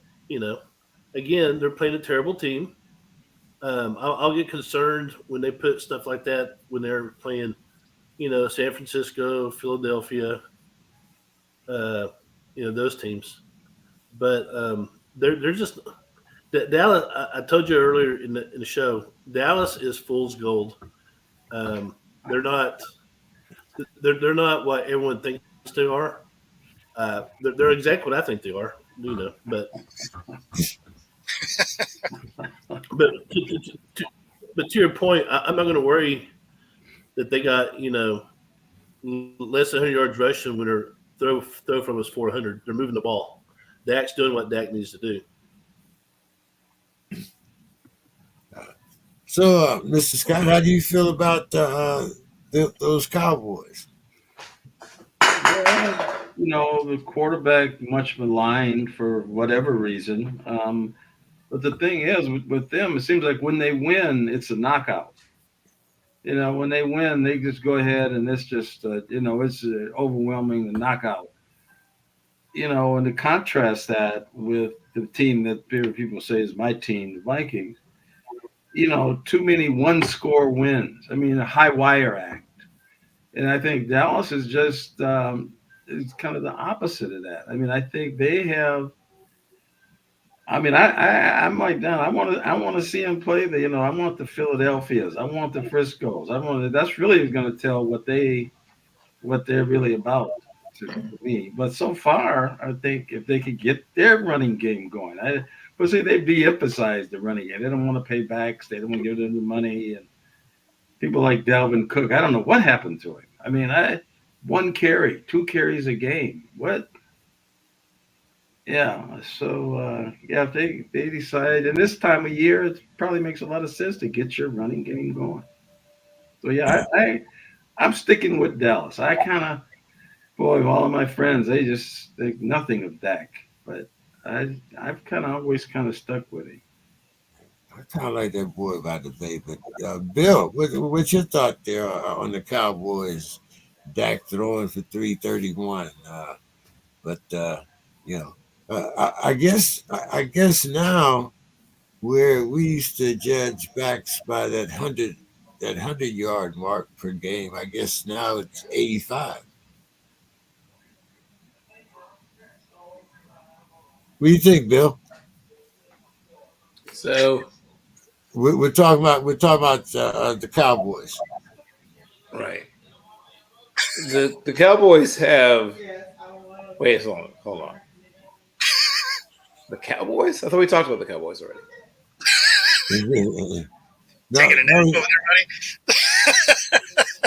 Yeah, I think Bill had a little ayahuasca tonight too. Didn't we already discuss the Cowboys? No. Oh, We're talking about them now. Oh, okay. Oh, that's right. You said we'll talk about it later. Okay, so they are once again another team positioned to make a decent run into the playoffs. I think they might even win a playoff game. But as has been mentioned by Don himself, That's why I thought that's right, because Don mentioned it before. They, as he mentioned, they don't have any wins against teams with winning records, and I don't know if they're going to get one. They might get one, but they are not a team built when all the money's pushed to the center of the table to be able to overcome the best teams. Right, the best teams will always, not always, they always, but as currently constituted, the best teams will pressure test the Cowboys, and the Cowboys will fail that test. Bo, don't the Seahawks have a winning record? Did they forget that Dallas was coming there? Don't they come there Sunday, I think? Yeah. No, they actually come tomorrow. They gave both these teams back Thursday Night Football. You know, the league did Dallas a solid by giving them an extra November game, right? Since they're like, this team is going to fall apart. So let's just give them one more crack at the apple here before, you know, they essentially just, you know, lay down and die next month. But so clearly you can see how much faith I have in this Cowboys team. But I will give Dak some credit. He has been far more productive this year, protected the ball a lot better. They still don't really run the ball particularly great. And, you know, as it moves into later portions of the year, they better hope that they can be at least situational runners, because otherwise they're going to have a hard time when the weather gets bad and they don't get a play at home. Okay, all right. Well, let's talk about that other team over there. You guys talk about teams with winning record. We got a team over here. Jalen Hurts actually scored the winning touchdown in overtime as the Eagles beat the Bills to move to 10-1. Josh Allen was also the Bills' leading rusher. The Eagles' offense puts up 17 points in the fourth quarter to come back and send the game into overtime. Bo, are you concerned that the Eagles may be peaking too soon? I've been concerned about the Eagles kind of all year. Like they've backed into victories. Most of their wins haven't looked great, right? But the thing that I give them a ton of credit for is they still find ways to win, right? And great teams do that. So even though I don't know that they've played their best football yet, they continue to rattle off wins. And I mean, it's tough to bet against a team like that. That being said, I think the Niners probably do some work against them this week. Dave, what's your thoughts here on the Eagles? Are they peaking too soon, or have they not played their best football, or are you with both? You know, maybe they backed into some of those victories. If we were at the point of where there was only 3 or 4 more games left in the season, I might go with the idea that they've peaked too soon, because they may be due for a fall. They got a couple tough games coming up, but there's 7 more games. And so if they get it's through only the 6 for them, they're 10-1. So they only got 6 well, here. still with the 6 games. So they got San Francisco coming up, Dallas, and Seattle. Those will be 3 tough tests. We'll see how they do. But then if they can finish, they play the Giants, the Cardinals, and then the Giants to end the season. So I think that they can afford to have like a little swoon. But then they still got 3 more games at the end of the season where they can get ready for playoff football. So I don't see it where they're peaking too soon, because there's too much more football to play. So they can go into a little swoon, and they do have these 3 tough teams that they're going up against. But I think that they can weather the storm there. Don, what do you think about them Eagles? I think the Eagles are the team to beat in the NFC. Jalen Hurts keeps impressing. They are they're the team to beat. I really expect the 49ers and Philly to play for the championship in the NFC, and I think Philly will probably win by about 10. And so they'll make the Super Bowl. But yeah, Philly's very impressive. Jalen Hurts is having a great year. Their success speaks for itself, you know. We have to bet some push-ups or something on that game, Don. I'll take you to 10 points.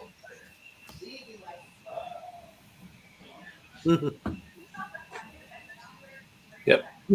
Mr. Scott, what do you think about them Eagles? Well, you know, the 10-1, I think, speaks for itself. It's pretty much up to them at this point. Got a few tough games, but right now they're obviously in the driver's seat. I like Hurts has been playing very good football. Them as a team has been playing good football. So I agree. You know, what Don said they look like the team to beat. But now we're getting into the championship rounds. So I mean now this is where it's getting into championship rounds. Things like weather and different kind of things, injuries are going to come into play. But right now they seem to be the high flyers. Okay, Bill, Yes. what do you think about the Eagles? Best team in football. Okay. I guess we got that straight to the point. Okay. Bo, I'm going to bring up some bad memories here, but, because we're going to talk about the 49ers and your Seahawks. The Seahawks, the 49ers beat the Seahawks 31-13. And now they've replaced their 3-game losing streak with a 3-game winning streak. And they picked up their 10th consecutive victory over a division opponent. But, Bo, there's a rematch in 2 weeks.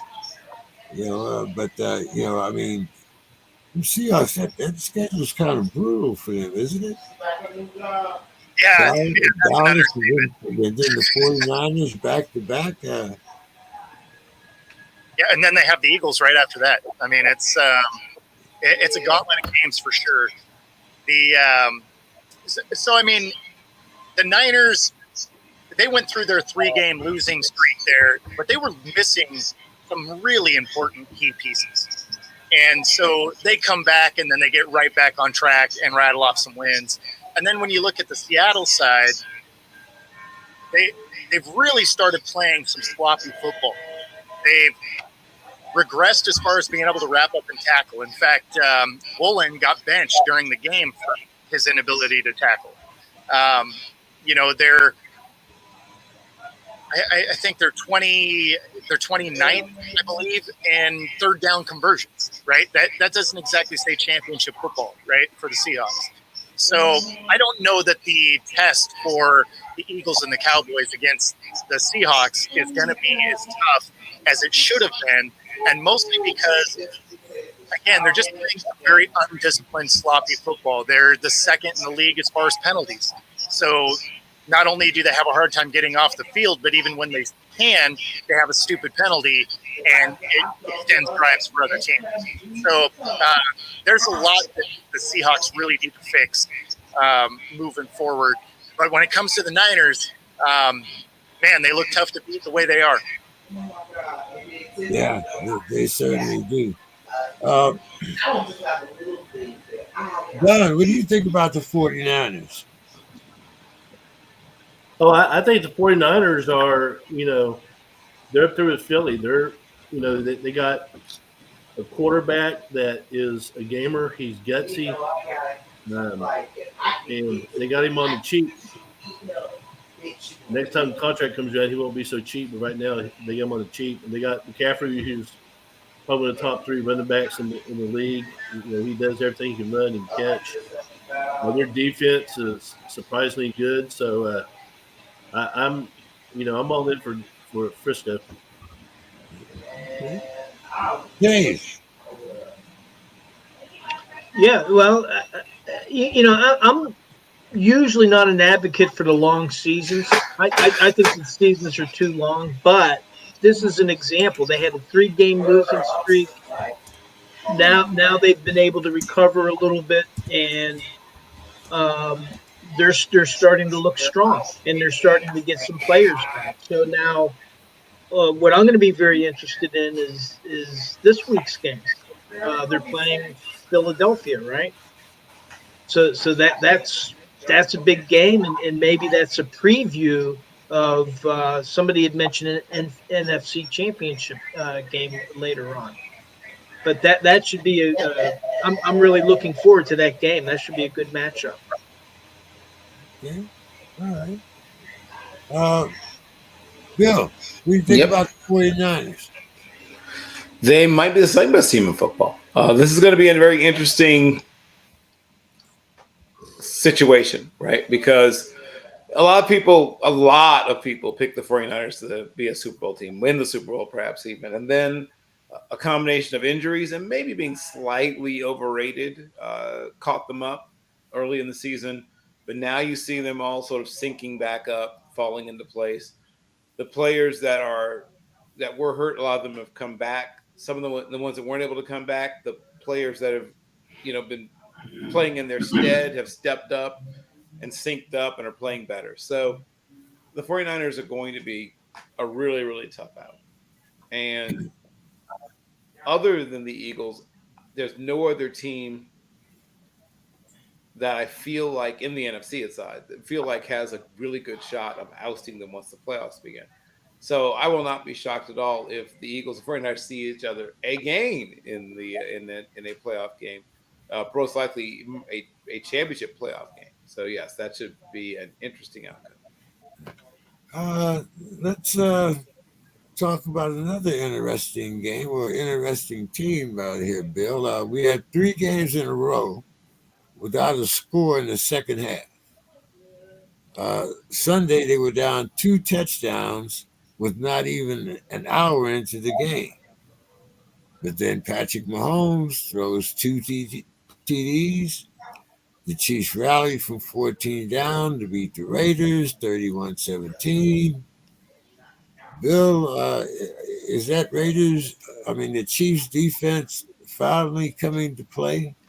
I wouldn't even say finally. They've been a top 5 defense all season.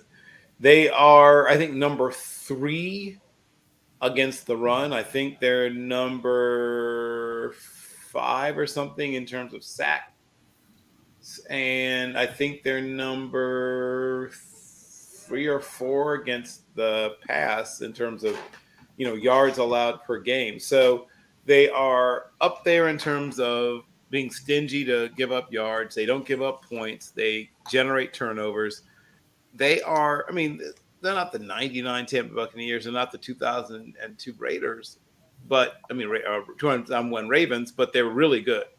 Of course, you can't have defenses like that anymore, but they're not far off from where, say, Seattle's defense was when they were a championship defense. So the defense has been carrying them really this year, frankly, James. The offense has had a couple of good games as a whole, but mostly the consistent force and the reason why they are where they are is because Kansas City has a terrific defense. Mr. Scott, how you like them Chiefs? Yeah, I agree. They're a top team, and as long as they have Mahomes, he just seems to still have that knack, of pulling out things. He still, as long as he's out there, they're dangerous. I really think that in their defense, as Bill is saying, is really keeping them in games. So I wouldn't be surprised to see them in the AFC at the end. I've always liked the Chiefs with Mahomes. As long as he's healthy, I think things will be looking good for them. Don, what do you think about that Chiefs defense? It's kind of, you don't hear a lot about it, but at the end of the game, like 17 points, they scored 31, they got behind, but, Yeah, the Chiefs, their defense is very very blue collar.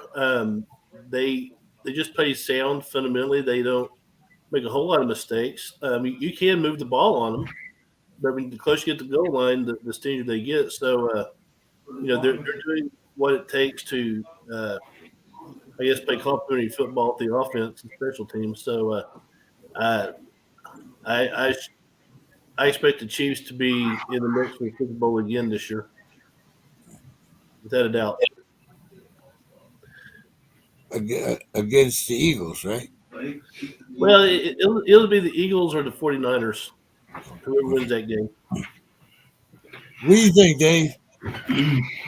Well, I think that the issue that the Chiefs have had has been their turnover differential. They're -5, and their defense, as good as it is not highly ranked in takeaways, and uncharacteristically that their offense is giving up more. So they're -5. So that's what's kind of hurt them.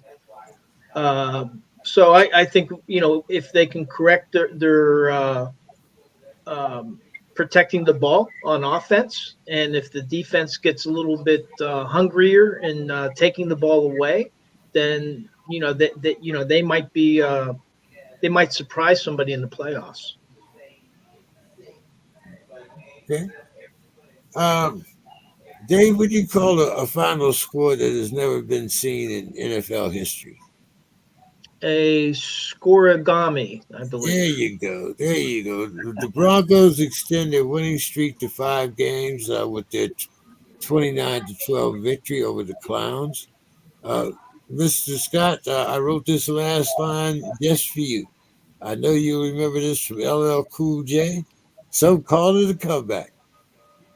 What did you think? What did you think, Dave?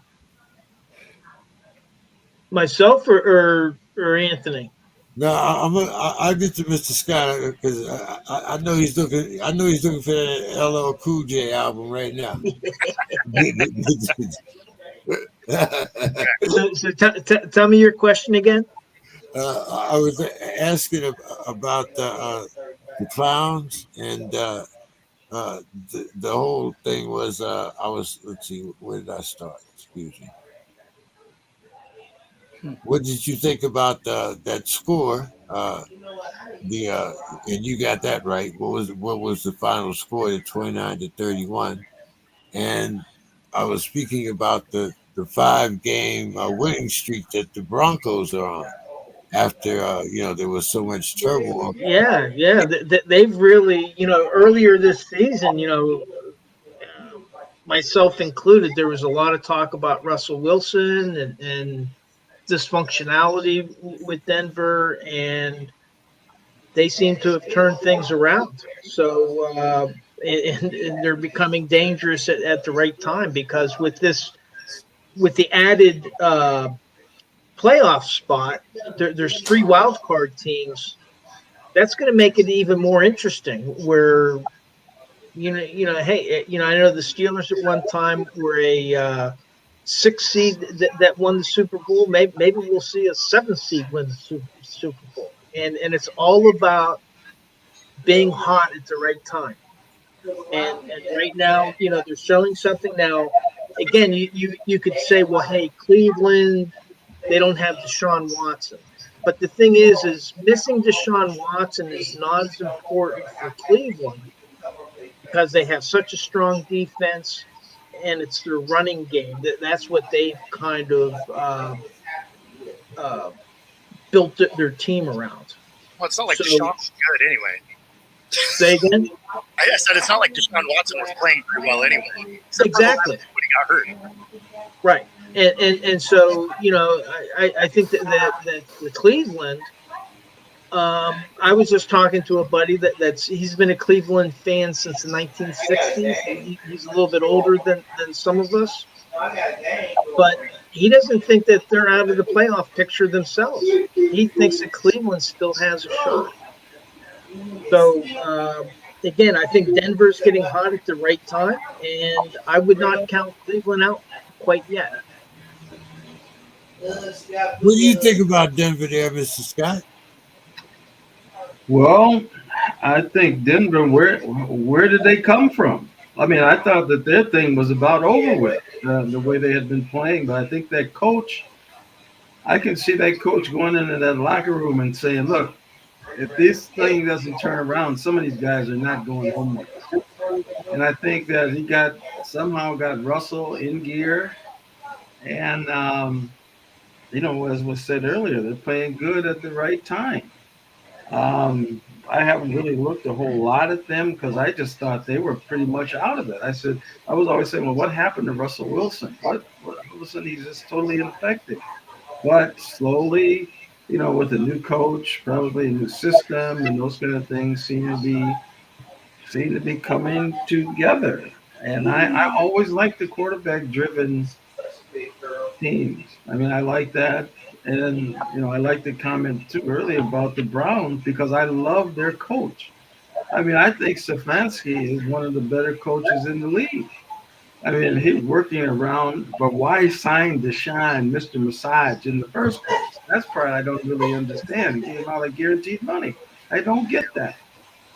But yeah, I think Denver can cause a ruckus in this thing before it's over. I think the only one that got that was his accountant. Everybody else was completely in the dark. Don, what do you think? About Denver. Yeah, Yep. So I'm like what we just mentioned. Denver. I had no expectations for them this year. I thought Russell Wilson's best years are behind them. They probably could be, but they showed some sparks, and I like their trajectory right now. I don't know how they'll fare against the better teams in the AFC, but I do like that they're being competitive, that they are showing fight in their games. They're playing very cohesively. So I'm just coming impressed with Denver right now. what Denver needs is a couple of home games at playoffs. That's what Denver needs. Send somebody to Denver in January for the playoffs. Uh, let's see. Okay, let's talk about the Dolphins here, and I'm going to start with you, Dave. I mean, Tyreek Hill presents his newly married bride with his touchdown ball as the fans rout the Jets 34-14. Mozart has 20 carries for 94 yards and 2 touchdowns. Uh, Bo, are the fans actually the number one in the AFC East? And before we start this, uh, my doctor that I go to, I was talking to her today about this ayahuasca, and she was telling me that there are certain places that you can go out here in California or down in Mexico where they do this particular ceremony or whatever. Whose TV's on? I'm having a hard time hearing you, man. Yeah, same here. Yeah, I'm having a hard time hearing you. I don't know what someone's TV's on or something. Let me see. Let's see. I guess it might be. Let's see. Yeah, there we go. Yeah, that took care of it, whatever that was. That was Bill. That was Bill. Okay. So anyway, as I was saying, we were talking about the Dolphins here, and Tyreek Hill presented his new bride with his touchdown ball.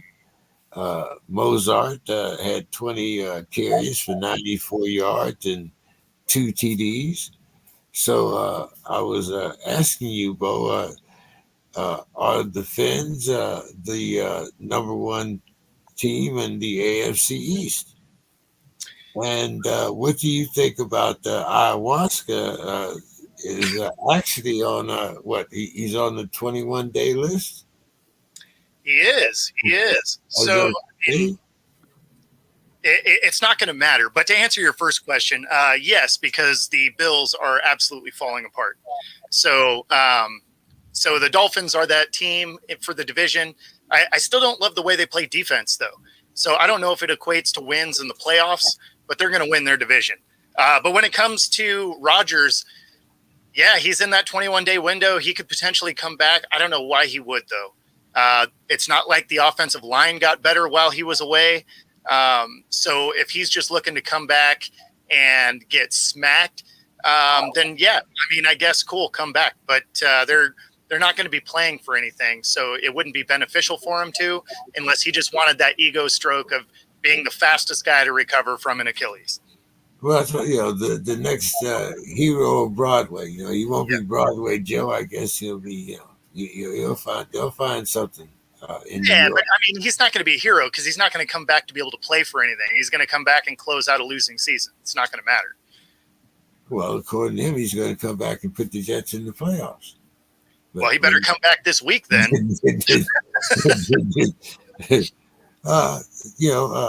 So Don, what do you think about that? First of all, do you think that the fans are the best team in the AFC East?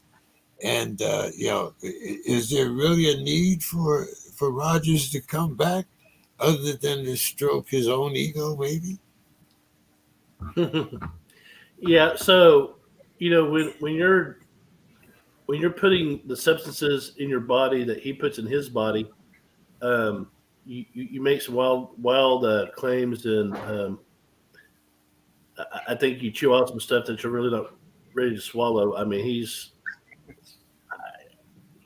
a ruptured Achilles is hard to come back from. I mean, I think Kevin Durant took a year and a half for him to come back from his. So I think Aaron Rodgers is saying that to keep his name in the press and maybe get some clicks on the internet. But I just don't see how you come back from that type of injury that quick. And you can come back from it, but not within like a few months. About the Finns, they're so explosive. They score at will. They're another team that I think will do well, mainly because the Jets haven't done a whole lot, and the Bills are being very inconsistent. Josh Allen's not having the type of year that I was expecting to have. So it's wide open for the Dolphins to make a run for that spot. Yeah, one of the things that my doctor was telling me is that this is kind of like a psychotropic, or like hitting the mushrooms or peyote, things like that you make tea out of, and it's from the experiences that were conveyed to me. This is something that is in your mind. It's a mind controlling substance. So he might be thinking that it's all right for him to come back, but what happens the first time when one of those linebackers, or suppose he does get a straight up hit. So these are the things that I'm worried about. But Mr. Scott, what do you think? Aaron say he's gonna be a miracle man. Well, I mean, if there's any objective piece to it, he did get hurt on the first play of the game. And so, I mean, there's a lot of time. I mean, in the season, you got a 17-week season. But yeah, all these potions and all of these kind of things. I mean, it's in his age, and when you go down like that, not a hit or whatever, you just got out and that Achilles goes, and he's 40 years old. The numbers don't seem to match. And especially if there's nothing on the line. If there was something to be won, I guess I could see in the last 2 games or so. But other than that, I think this should just be a wash, and it's just seeking publicity in New York, tabloid stuff. Not realistic. Well, see, Dave, my thing was, like if it helps him heal that body and whatnot, then you know, I'll soon be 77. I mean, you can give me another 10, 15 years, Get you back out there. yeah, so, book me on the plane, book them, Dano, so, uh, your thoughts, Dave? Well, I think Anthony hit it on the head. The publicity. He has 3 weeks. There's a 21 day activation window, and what are they all going to be talking about? Is okay. Well, is he going to be able to come back? Now, in the meantime, what's going to happen to the Jets during those 3 weeks? Now, if they win 3 of the games and all of a sudden they're in the playoff picture, doubtful. But if they are, well, now all of a sudden maybe he's in a position to finish out a couple games. On the other hand, if they don't, and if they lose, the next 2 or 3 games, he's getting all this publicity. Everybody's kind of focused on him, and then, hey, guess what? I can't do it. So I would be really surprised to see Aaron Rodgers go out onto the field if he was playing for nothing. That doesn't make sense to me. But what does make sense to me is what Anthony said, the publicity, and he's getting plenty of it right now. Bo, what's your thoughts on this? I understand the publicity. I mean, one of the, I think, let's see, NFL.com, Yahoo.com, ESPN. I mean, you can go anywhere and see the video of him. Aaron Rodgers is working out. He's throwing the ball.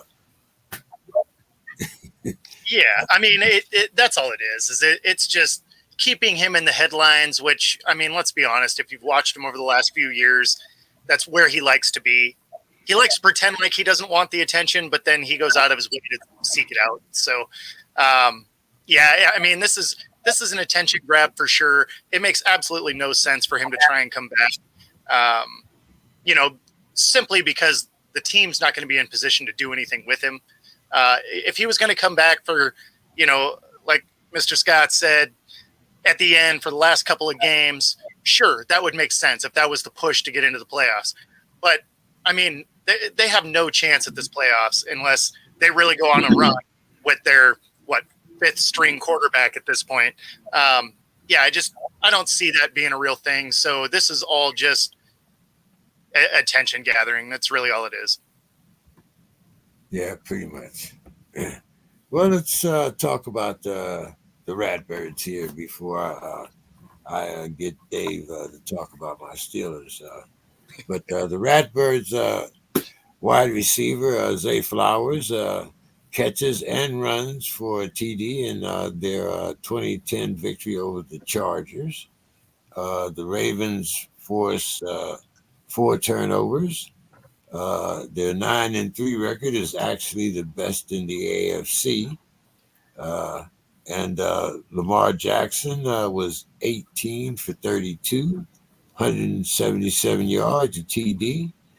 And he also had 11 carries for 39 yards. Those 39 yards made him the 4th quarterback in NFL history to exceed 5,000 rushing yards.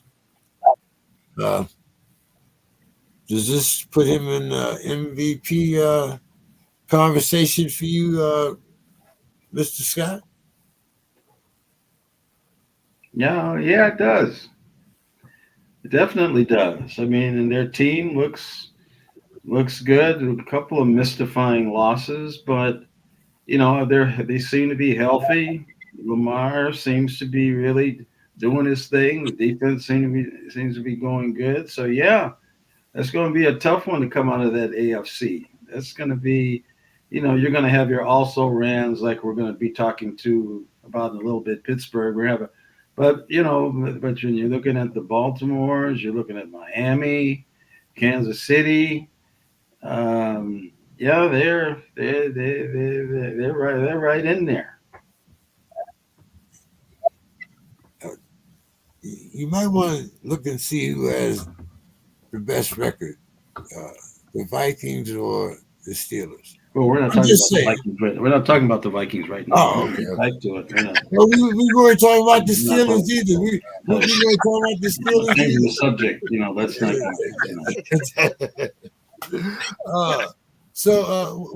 What's your thoughts there, Don, on the Ravens, the Ratbirds? Lamar MVP or what? So, but Baltimore is one of those teams that every year, and this is going on like year 4, where I'm thinking these guys are going to, make it to the show, the Super Bowl, and they always play great defense. That's historically, and Lamar Jackson, when he's healthy, when he's on, he's on. All you have to do is get the ball to the 40-yard line, and we got Justin Tucker kicking the hell out of it. But I want to pull for Baltimore, but I can't allow my heart to do it. They're kind of like the Cowboys. I mean, you think they're going to be great, and then they just fold. And so, the AFC, I'm still looking at, the Chiefs and the Dolphins. But I would love to see Baltimore make a run, but I don't want to get my hopes up. And with that said, guys, I have some IEPs to do. I haven't finished, so I'm going to have to say a bid y'all adieu for tonight. All right, Don. Hey, man, it's always good to have you, and we appreciate you, my man. Yep, always good to see you, man. Take care, Don.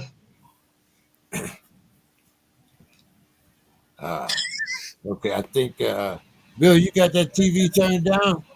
I don't have it on, so All right, no, guys. it's not. Good It night. can't be down if it's off. Okay. Well, anyway, what did you think about? We're talking about the Ratbirds and what they did this week. Is Lamar in your MVP conversation? I mean, conversation, sure. I don't think he has a legitimate chance to win it unless something really strange or surprising happens. But they're the only team that is a legitimate top 5 defense and a legitimate top 5 offense. They are leading the NFL in sacks. They now have added explosiveness with Zay Flowers.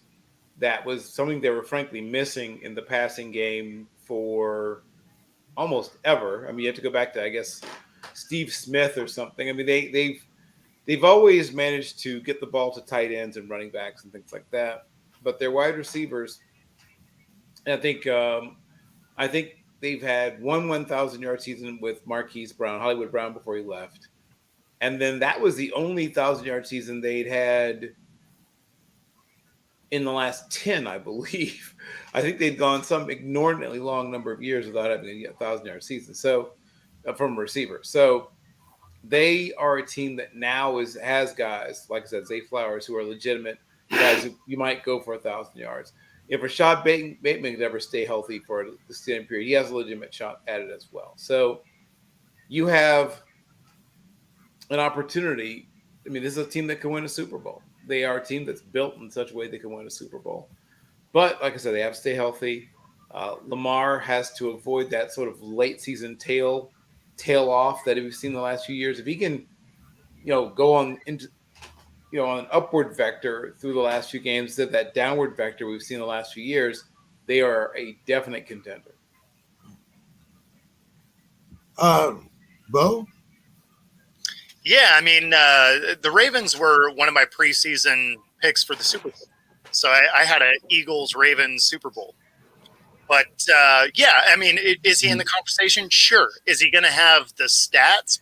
Probably not, because the team is well-rounded. So the other guys do things well right? So they have multiple runners that can get the ball down the field. Obviously, he rushes for some yards as well. So it's not like he's lighting it up as far as yards per game. But is he in that MVP conversation? I mean, absolutely. Dave? Yeah, if I'm Lamar, I want to be in the Super Bowl MVP conversation, and I don't know if they'll get there. certainly for the MVP, but I think that there's probably a lot of other strong candidates. But Baltimore has a good team. I mean, they got the defense, and now with the receivers, they have both the running game and the passing game, and so you just can't focus on stopping the run. Because now Lamar can pull up, or actually he's been showing that he can pass from the pocket, and so I think that they're a strong team. Uh, Pittsburgh did happen to beat them earlier this season, and that'll be the last game of the season. But we'll see. They still have several tough games to play, and then the other big, it's been a question mark the last few seasons.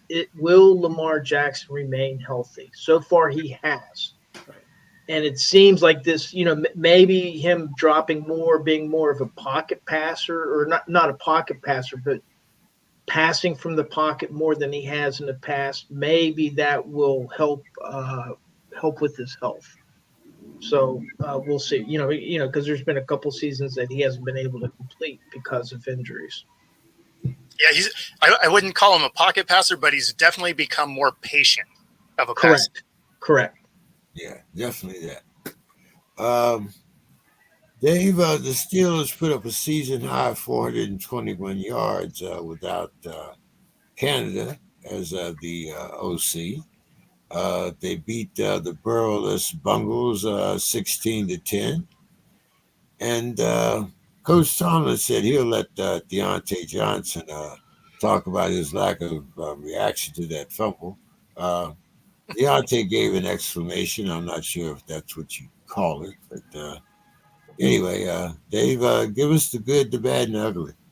All right. So first, the good.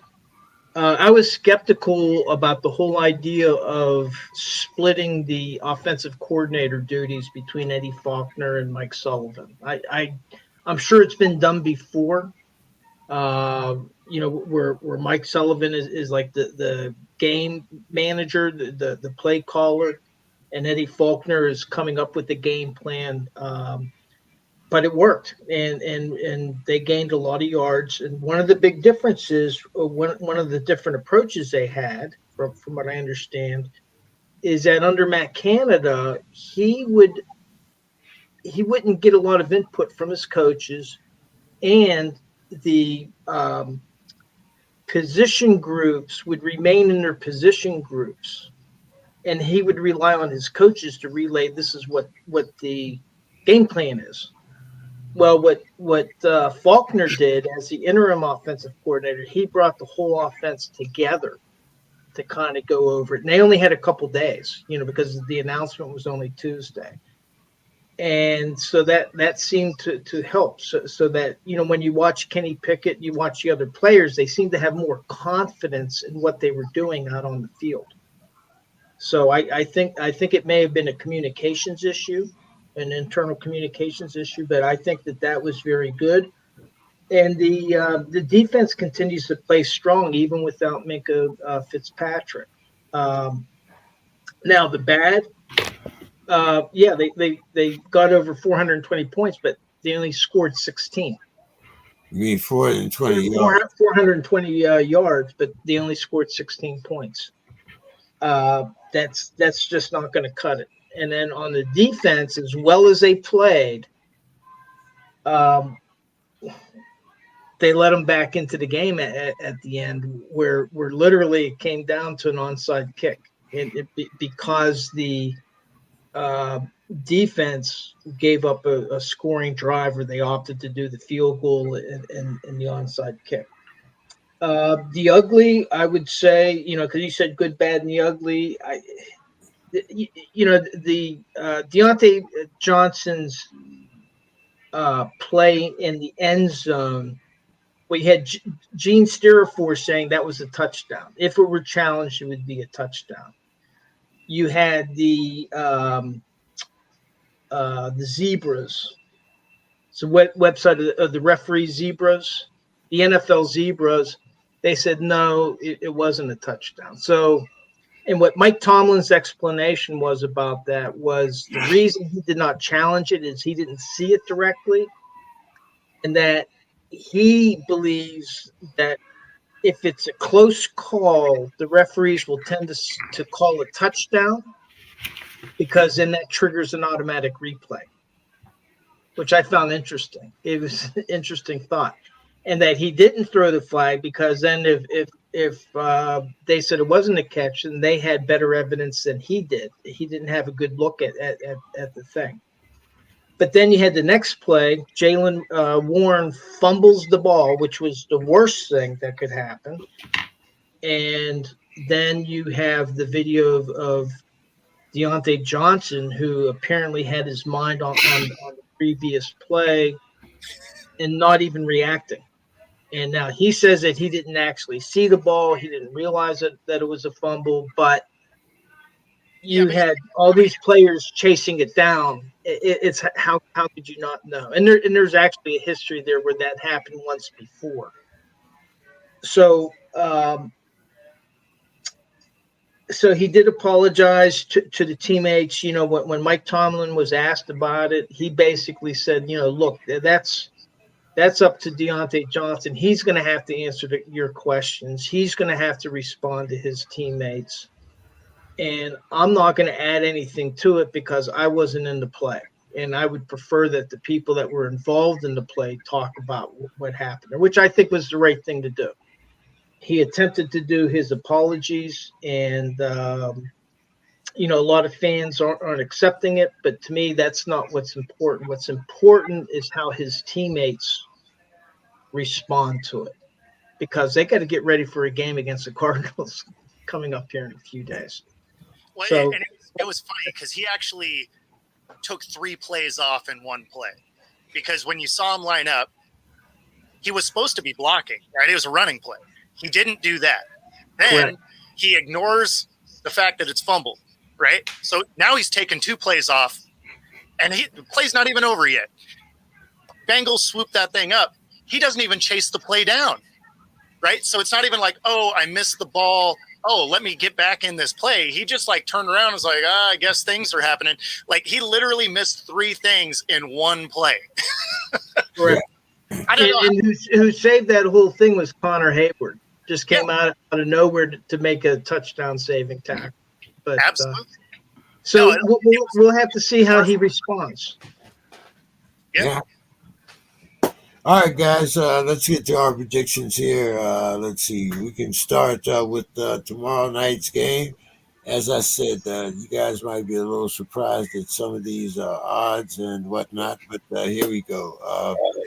I'm going to start with you, Bo. We have tomorrow night, as you mentioned, the Seahawks +9 against the Cowboys. The over-under is 47. Yeah. Man, as much as this is a bummer for me, I got to go with the Cowboys. The Cowboys probably win this.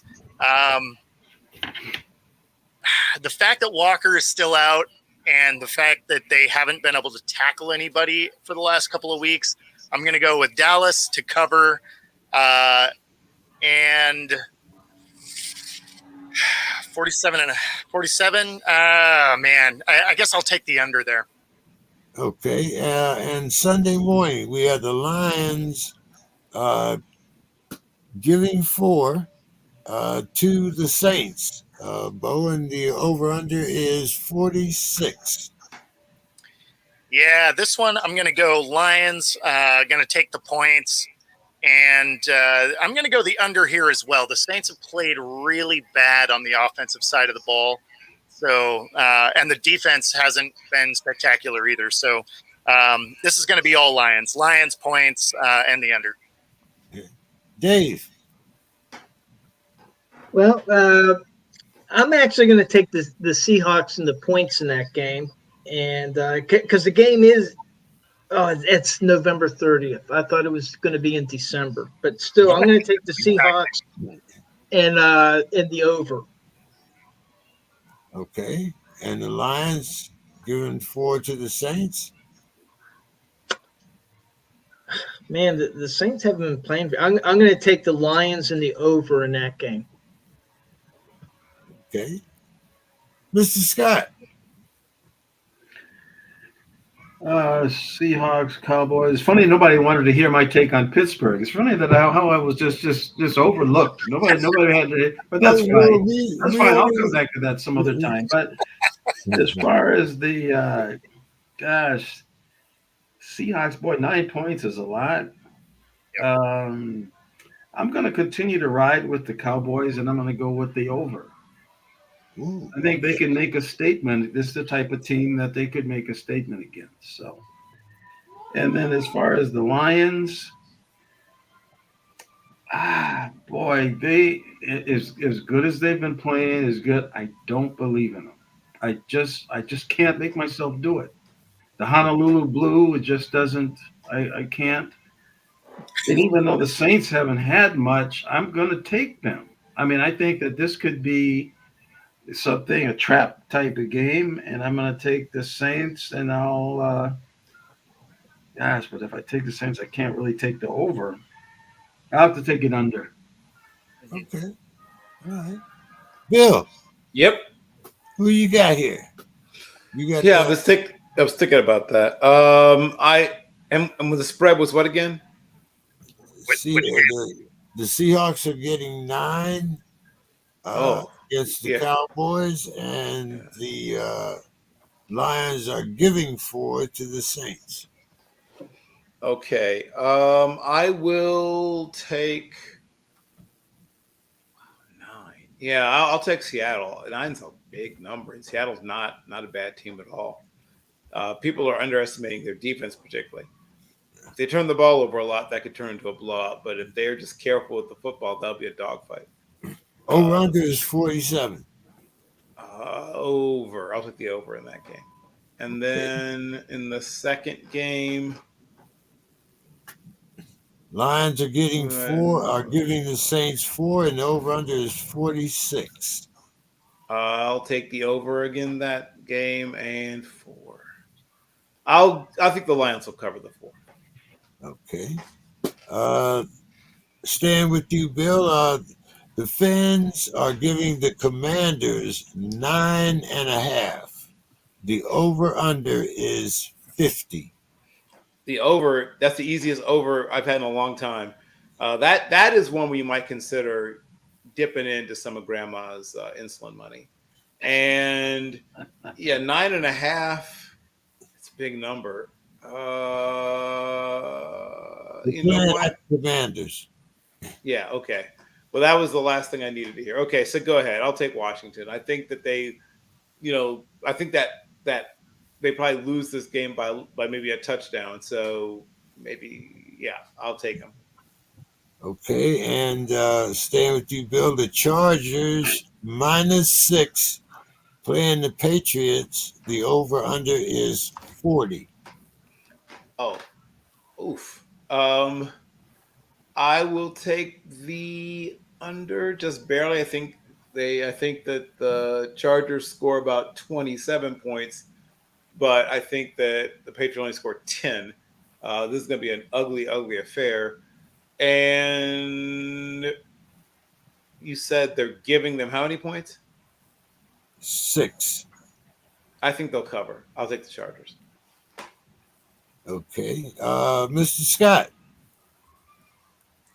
We got the Dolphins giving 9.5 to the Commanders, and the over-under is 50.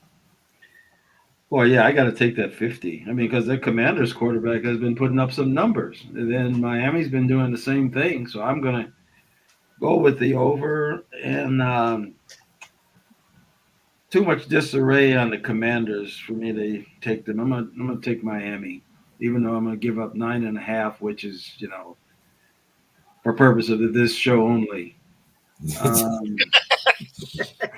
Keeping the money in the wallet.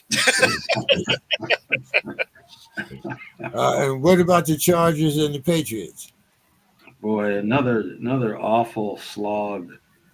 I'm going to take the Chargers in the under. I just think the Pats have just thrown in the towel. Okay. Dave? Well, they fired Jack Del Rio, and after they traded away some of their key defenders, which that just didn't make sense to me. So I'm going to take the Finns, but I'm still going to take the under in that game. Okay. And what about the Chargers? Yeah, this is kind of a weird year. There's a number of teams that are just bad. So I'm going to take the Chargers and the under. Okay. Okay, Bo, that comes around to you now. Yeah, well, I mean, I'm kind of on the same boat with everybody here. I got the Chargers to cover and the under because the Pats have mailed it in for the year, and then the Dolphins. Washington's a train wreck, so I'm going to take the Finns. I'll take the points. Man, the 50 is a big number. I'm still going to take the over because the Dolphins can carry most of that load. So I'll take the over there. Yeah, I'm thinking the Dolphins score 41, but okay, Bo, the Cardinals getting 5.5 against the Steelers. The over/under is 41. Yeah, so this is one where I'm gonna take the Cards to cover, and then also take the under. Neither one of these teams is putting up points. Okay, and the other game will be the Panthers getting 5.5 versus the Bucks, and the over/under is 37. God, that's a terrible game.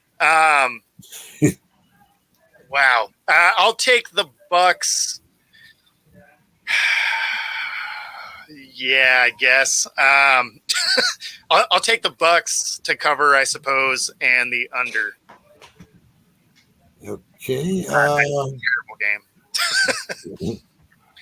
All right, Dave. You've been betraying us here lately, but what are you doing here? Let's see. The Cards plus 5.5 against the Steelers, over under 41. Yeah, no, I'm going to take the Steelers in this game, although with some reservation because Arizona, Kyler Murray is going to be playing his fourth.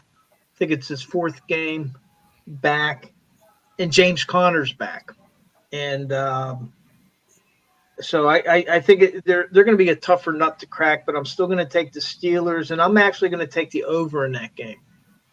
Oh, okay. And what about the Panthers and the Buccaneers?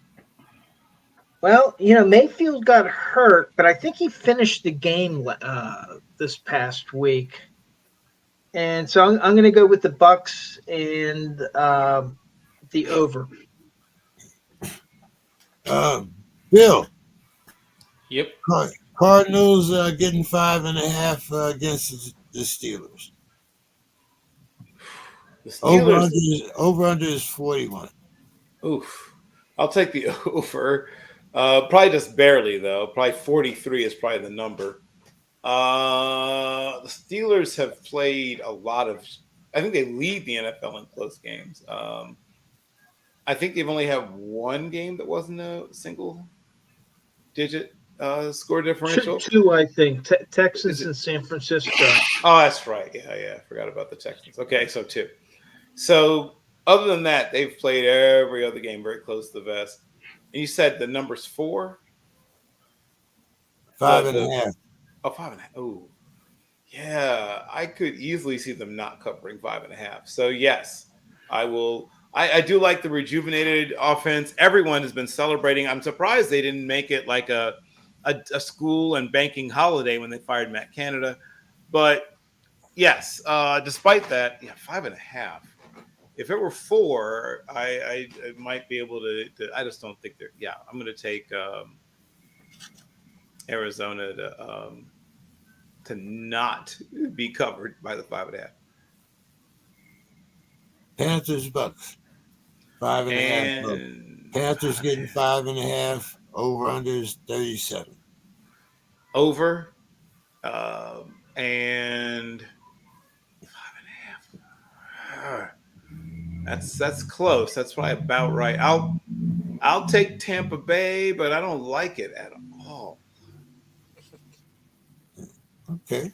All right, Mr. Scott, you can go into your Steeler diatribe now. We have the Cardinals plus 5.5 against the Steelers, and the over/under is 41. Hmm. Well, the Steelers is the team that gained over 400 yards last week, right, and got 16 points. You know, how do you do that? How does that even happen? I don't. And then Kyler, I mean, Murray's back, and he seems like he wants to salvage something out of this deal, and so I think they'll outscore them. So I mean, I'm taking the points. I'm reticent to take the over, but that's what I'm gonna do. I'm gonna go with the over. And what about the The Panthers? Steelers don't have a quarterback. I mean, Wilson picked Kenny Pickett. I mean, I just don't believe they have a quarterback. I think that's been struggling all year with that. It seems to have kind of come around now, but I and then Tomlin on that play saying he didn't see it. Well, they got coaches. They got the booth. You got all kind of things. What do you mean you didn't see it? I mean, so I'm going to take. I don't know what wasn't on the field. That was the player. The player said he didn't see it. Well, they're both. The funny thing, the funny thing about that though is he saw his way to the paycheck window on Sunday. He didn't miss. I mean, I'm just saying. Well, that's just automatic, Oh, And then the Panthers, Bucks, boy, I mean, that's just either one of the teams I haven't paid a lot. I guess I would take the points as 5.5 in the under. Okay. Staying with you, Mr. Scott, the Falcons getting 2.5 against the Jets, and the over/under is 34. Boy, we're just coming up with several teams here I just don't like, and games that I don't like. I don't make the schedule. I'm just, you're killing the messenger here. No, it's your fault. Your fault.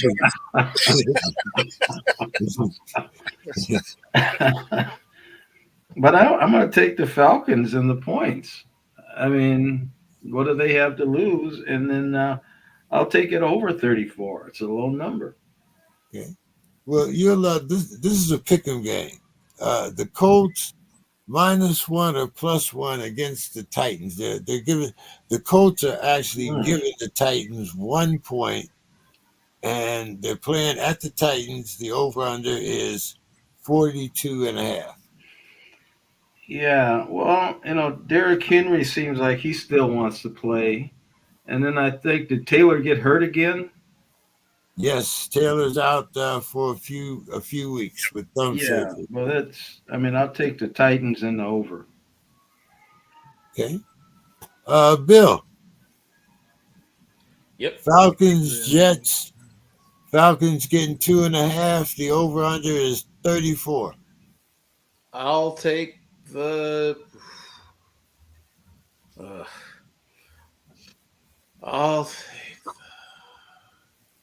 I would rather joylessly take the Falcons. And the over/under was 34, you said? Yep. I'll very, very trepidatiously take the over, but I don't like it at all. All right. What about the Colts -1 against the Titans, and the over/under is 42.5. I'll take the over and the Colts. I think the Colts are rounding into form. I know they're missing Jonathan Taylor, but their defense is being better week in and week out. I think they'll do a good job against Derrick Henry. And if you do a good job against Derrick Henry, that means the Titans are very vulnerable on offense. Okay. Dave, Falcons getting 2.5 against the Jets. Over/under is 34. Well, Aaron Rodgers isn't playing, so I'll take the Falcons in the over. And the Colts -1 against the Titans. Over under is 42.5. Yeah, Zach Moss has been doing pretty good. I'm going to take the Colts and the under in that game. Okay. Bo.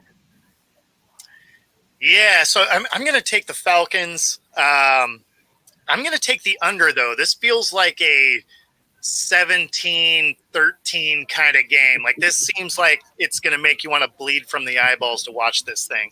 So 12-9. 12-9. Is that what you thought? I'm sorry. yeah, like it's going to be rough. It's going to be rough. And then what was the other one? It was Colts Titans. Yeah. So I'm going to take the Titans here, and I'll take the over. I'll take the over. Yeah. Okay. Sunday afternoon games. So let's see. Bo, the Broncos are getting 3.5 against the Texans, and the over/under is 44.5.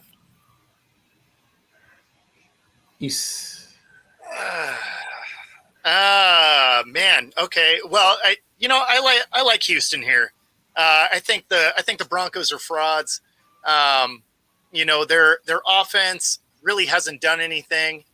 Their defense has looked good over the last 4 games. They've created a lot of turnovers, and even in that, the games have been close. So I don't trust the Broncos offense. I'll take the Texans here to cover, and it's 47. So I'll go. I'll go with, I'll go with the under here.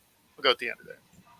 Okay, and the Sunday afternoon game that we will all be watching, the 49ers getting 3 at the Eagles, and the over/under is 46.5. Yeah, so this one I am going to go with the Niners to cover, and the over. Both these offenses can score. Okie dokie. Shootout in Philly, huh? Yep. I mean, I don't know if it'd be like a true shootout, but it should be close. It should be a fun game. I'm looking forward to that game probably the most of the weekend. Yeah, I think we all are. Let's see. Dave. All right, I'm going to take the Eagles and the over. Okay. And the Broncos and the Texans? Broncos are getting 3.5. Yeah, I'm still I'm gonna go with the Texans. They've just surprised me. I know that the Broncos have been hot of late, but Texans playing at home. I'm gonna take the Texans, but I'm gonna take the under in that game. Okay. Bill. The number on that game was the Broncos and the Texans. The Broncos are getting 3.5.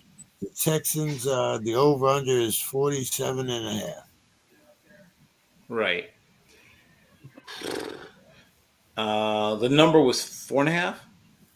3.5. 3. Oh, darn it! Hope it was 4.5. 3.5. And the over/under was 47.5. And they're playing. They're playing where? In Texas. In Texas. Okay. So the game's in Houston, and the Texans are giving 3.5. Huh.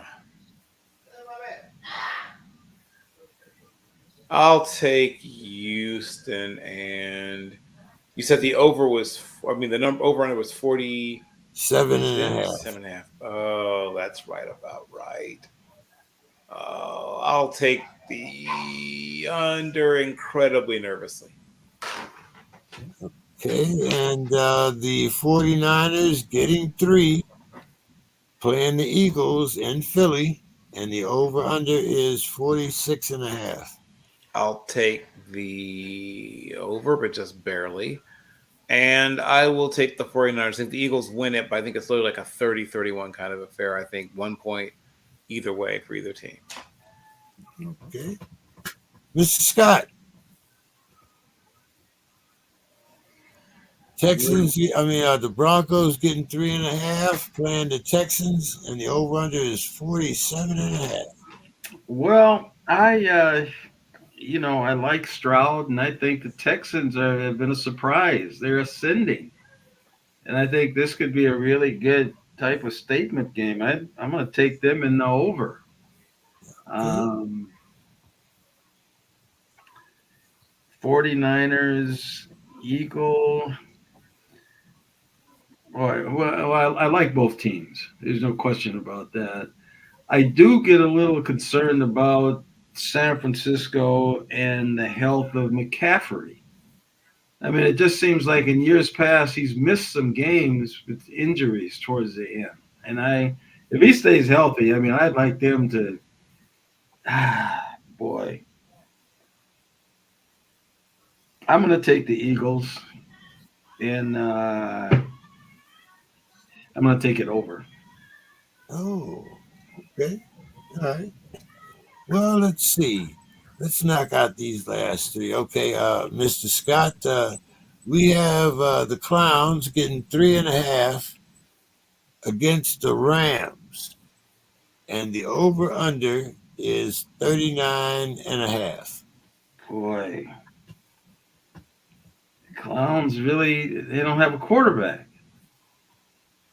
I mean, that's just a huge.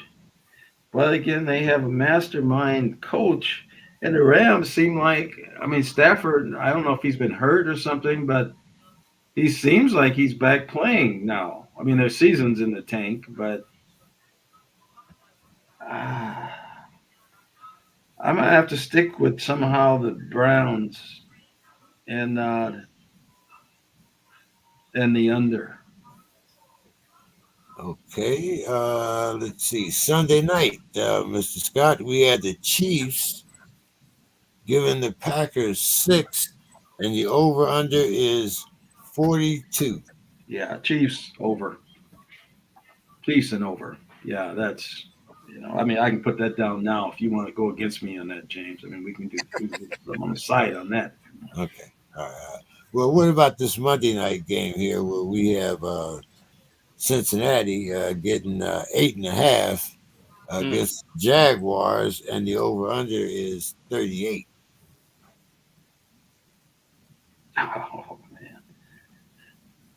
I guess I'll take the Jags to cover in the over. 38's not a scary number. Okay. Bill, we had the Clowns against the Rams. Clowns are getting 3.5. The Rams, they're playing at the Rams, and the over/under is 39.5.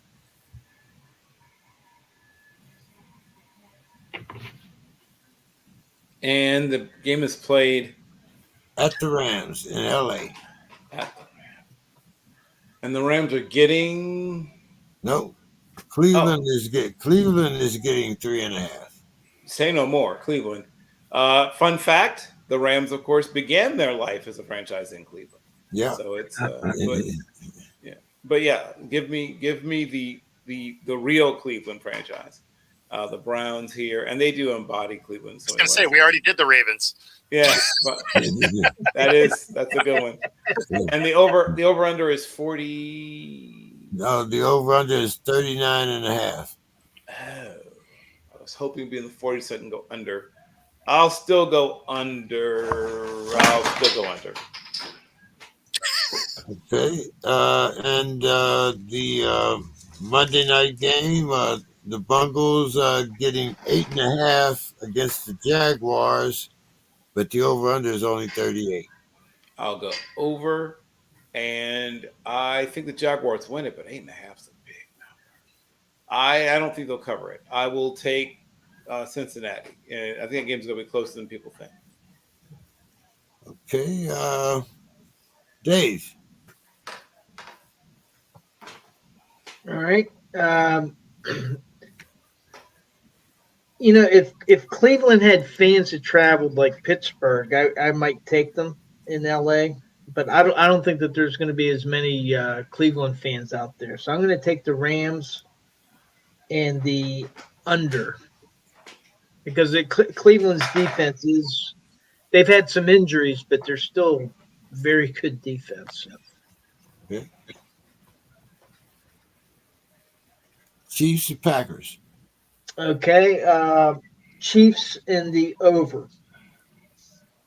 And the Bungles are getting 8.5 against the Jaguars Monday night.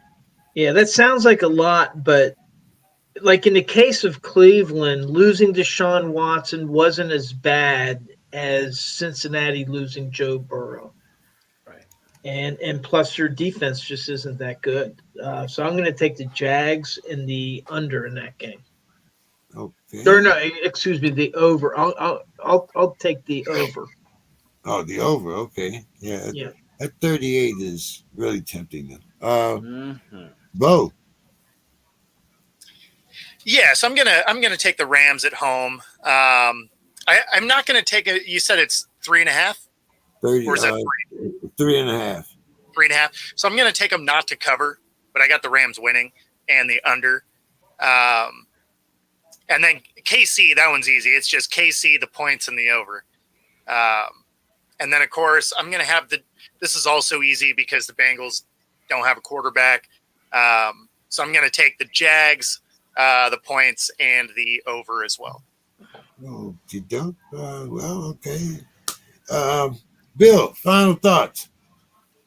Sure. On this day in 1976, Reginald Martinez Jackson, who of course was recruited to Arizona State on a football scholarship by Frank Cush, and in fact was kept on a football scholarship. So his time in Arizona State, he actually was on a football scholarship, though he didn't play football. But on this day in 1976, he signed with the New York Yankees and was already a star. Like it wasn't like he, was some non-entity, but he went from being a star to a superstar and became Mr. October. He became the straw that stirs the drink. He became someone that had a candy bar named after them. And it is fascinating to think about what he would have done in the social media era, because he was one of those people that always had a little bit of a cloud of controversy surrounding him without anything resembling social media. Just Dave Smith, right? And other, New York sports writers, Brett Smith and others, just getting, column inch after column inch, day after day out of him. But he was a great player, Hall of Fame level player, played his best when his best was needed. Definitely someone who knew how good he was and would tell you if you asked. And that was something that was rather new for baseball, right? You had Muhammad Ali in boxing. You had a few other people that sort of paved the way a little bit. But baseball players prior to him, were pretty much all shucks, ma'am. Oh, I just got lucky. Oh, I got a pitch I could handle. He's really great. I just got a little fortunate. Nope, not Reginald Martinez Jackson. He would tell you, oh yeah, that guy had nothing. He would tell you, that he was the best, and that was a sea change in baseball. That sort of Muhammad Ali, Deion Sanders kind of mentality was not evident in baseball prior to him. So he changed the game in a couple of different ways. One, like I said, sort of the celebrity baseball player, and there've been others. I mean, he wasn't, Babe Ruth was a national celebrity, but he became a celebrity baseball player who embraced it in the biggest media market in the land and won big, right? Back when baseball, though it might have been knocked slightly from its perch as the number one sport in the country, it was a close number two still in those days. So, it's not like now when the, NL MVP winner could walk down the streets of most cities in America and be recognized by maybe one person out of 8.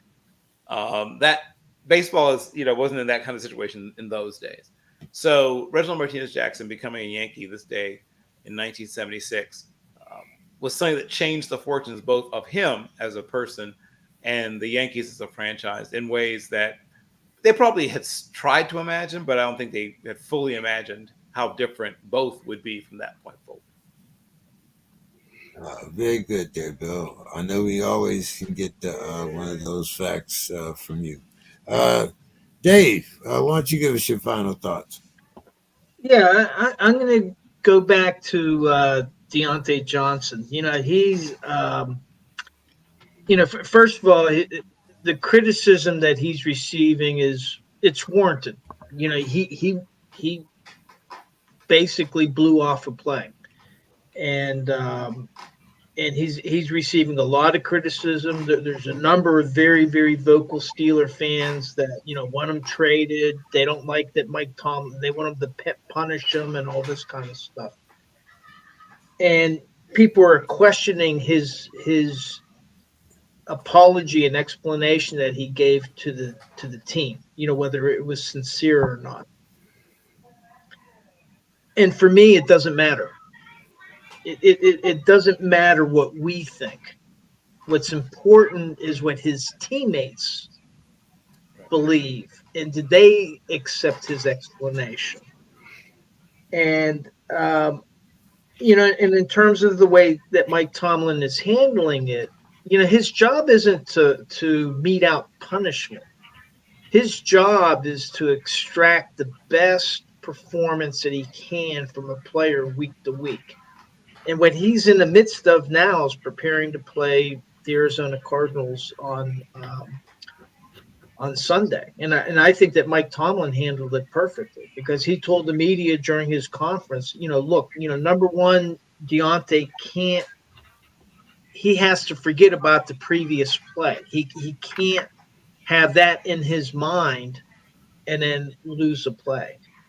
But he also said that he was going to leave it to Deontay Johnson to explain to his teammates and to the media what happened, and that he wasn't going to put any more color onto it simply because he believed that the players involved in the play are in the best position to explain what happened. And I think that Mike Tomlin handled that perfectly. Now, the thing I liked, there was a Steelers beat writer, Mike DeFabo from The Athletic, and I just wanted to quote one of his tweets, which I tend to agree with. Not all Steeler fans would. But he said, quote, "How hilarious it would be if regular people had to do press conferences after each work day. Jim, you came into the office, spent 6 hours reading Steelers blogs, and then shopped for Christmas gifts. Are your bosses okay with that effort?" Unquote. So in other words, now again, I mean, a football play only lasts 6 seconds, and we should expect somebody that's being paid $15, $18 million a year to put it out there. But people have brain farts. Deontay Johnson, he said that, hey, he's not going to happen again. Well, we're going to get a chance to see on Sunday and for the remainder of the season whether he holds true to his words. So I just wanted to, my final thought really is we got to remember that these people are human and that we often judge them, but then we don't consider, well, what about the mistakes that we've made? And none of us is perfect. And how would we want our coach, our boss, our spouse, our parent to handle that? And so that's my final thought for tonight. Okay. On the plus side, we'll get to see all 22 views. Say again? I said on the plus side, we'll get to see all 22 angles on whether or not he drops the ball again or not. Mr. Scott, your final thoughts for the evening. Oh, thank you. Just Bill bringing up baseball, it just made me think about my friend. I mean, I don't know Dave Winfield that well, but I know his brother Steve very well. He was just in a documentary we did, and I was just talking to him about Dave because our team, Washburn High School, played at St. Paul Central, where Dave went in the Twin City game. And I said, I didn't see Dave out there. I saw the guys, and his brother said, no, Dave didn't play football. And so we were just talking, and we were talking about how Dave played baseball at the University of Minnesota. And he had one particular game in the College World Series where he pitched 10 shutout innings against, I think it was USC. And I mean, USC had people like Freddie Lynn, and I mean, just a murderer's row of people. And so they let Dave stay out to the 11th inning, I think, and they scored some runs and blah, blah, blah. But what was so ironic about it is his brother Steve told me, they said Dave never got a baseball scholarship. He never got a scholarship to the University of Minnesota. And so he was playing intramural basketball. Right. And Bill Musselman saw him. And Bill Musselman said, come on the team, I'll give you a scholarship. And that's how he got the scholarship at the University of Minnesota. I didn't know that. Yeah. And Dave grew up in St. Paul. I mean, his peers, the people he played with, Jack Morris, Paul Molitor. I mean, they were coached by this guy, Billy Peterson, who's just a known coach in St. Paul. I mean, Dave I think he's the greatest athlete to come out of Minnesota. When you figure that he didn't play football, but he was drafted in the National Football League. Yep. He was drafted by basketball. And he was the number one for the San Diego Padres. So, I don't know, it made me think about Dave and how he didn't get a scholarship. I can't fathom that. That's poor evaluation. I think Bobby Marshall might have something to say about that, but yes. You know what? And I've talked to some of his relatives. He's in San Francisco. A friend of mine knows his great-grandson. Yes. But these are things that we don't know that much, until Bill dives into the archives. I mean, but yes, that's a very good point, Bill. He's out there with the film and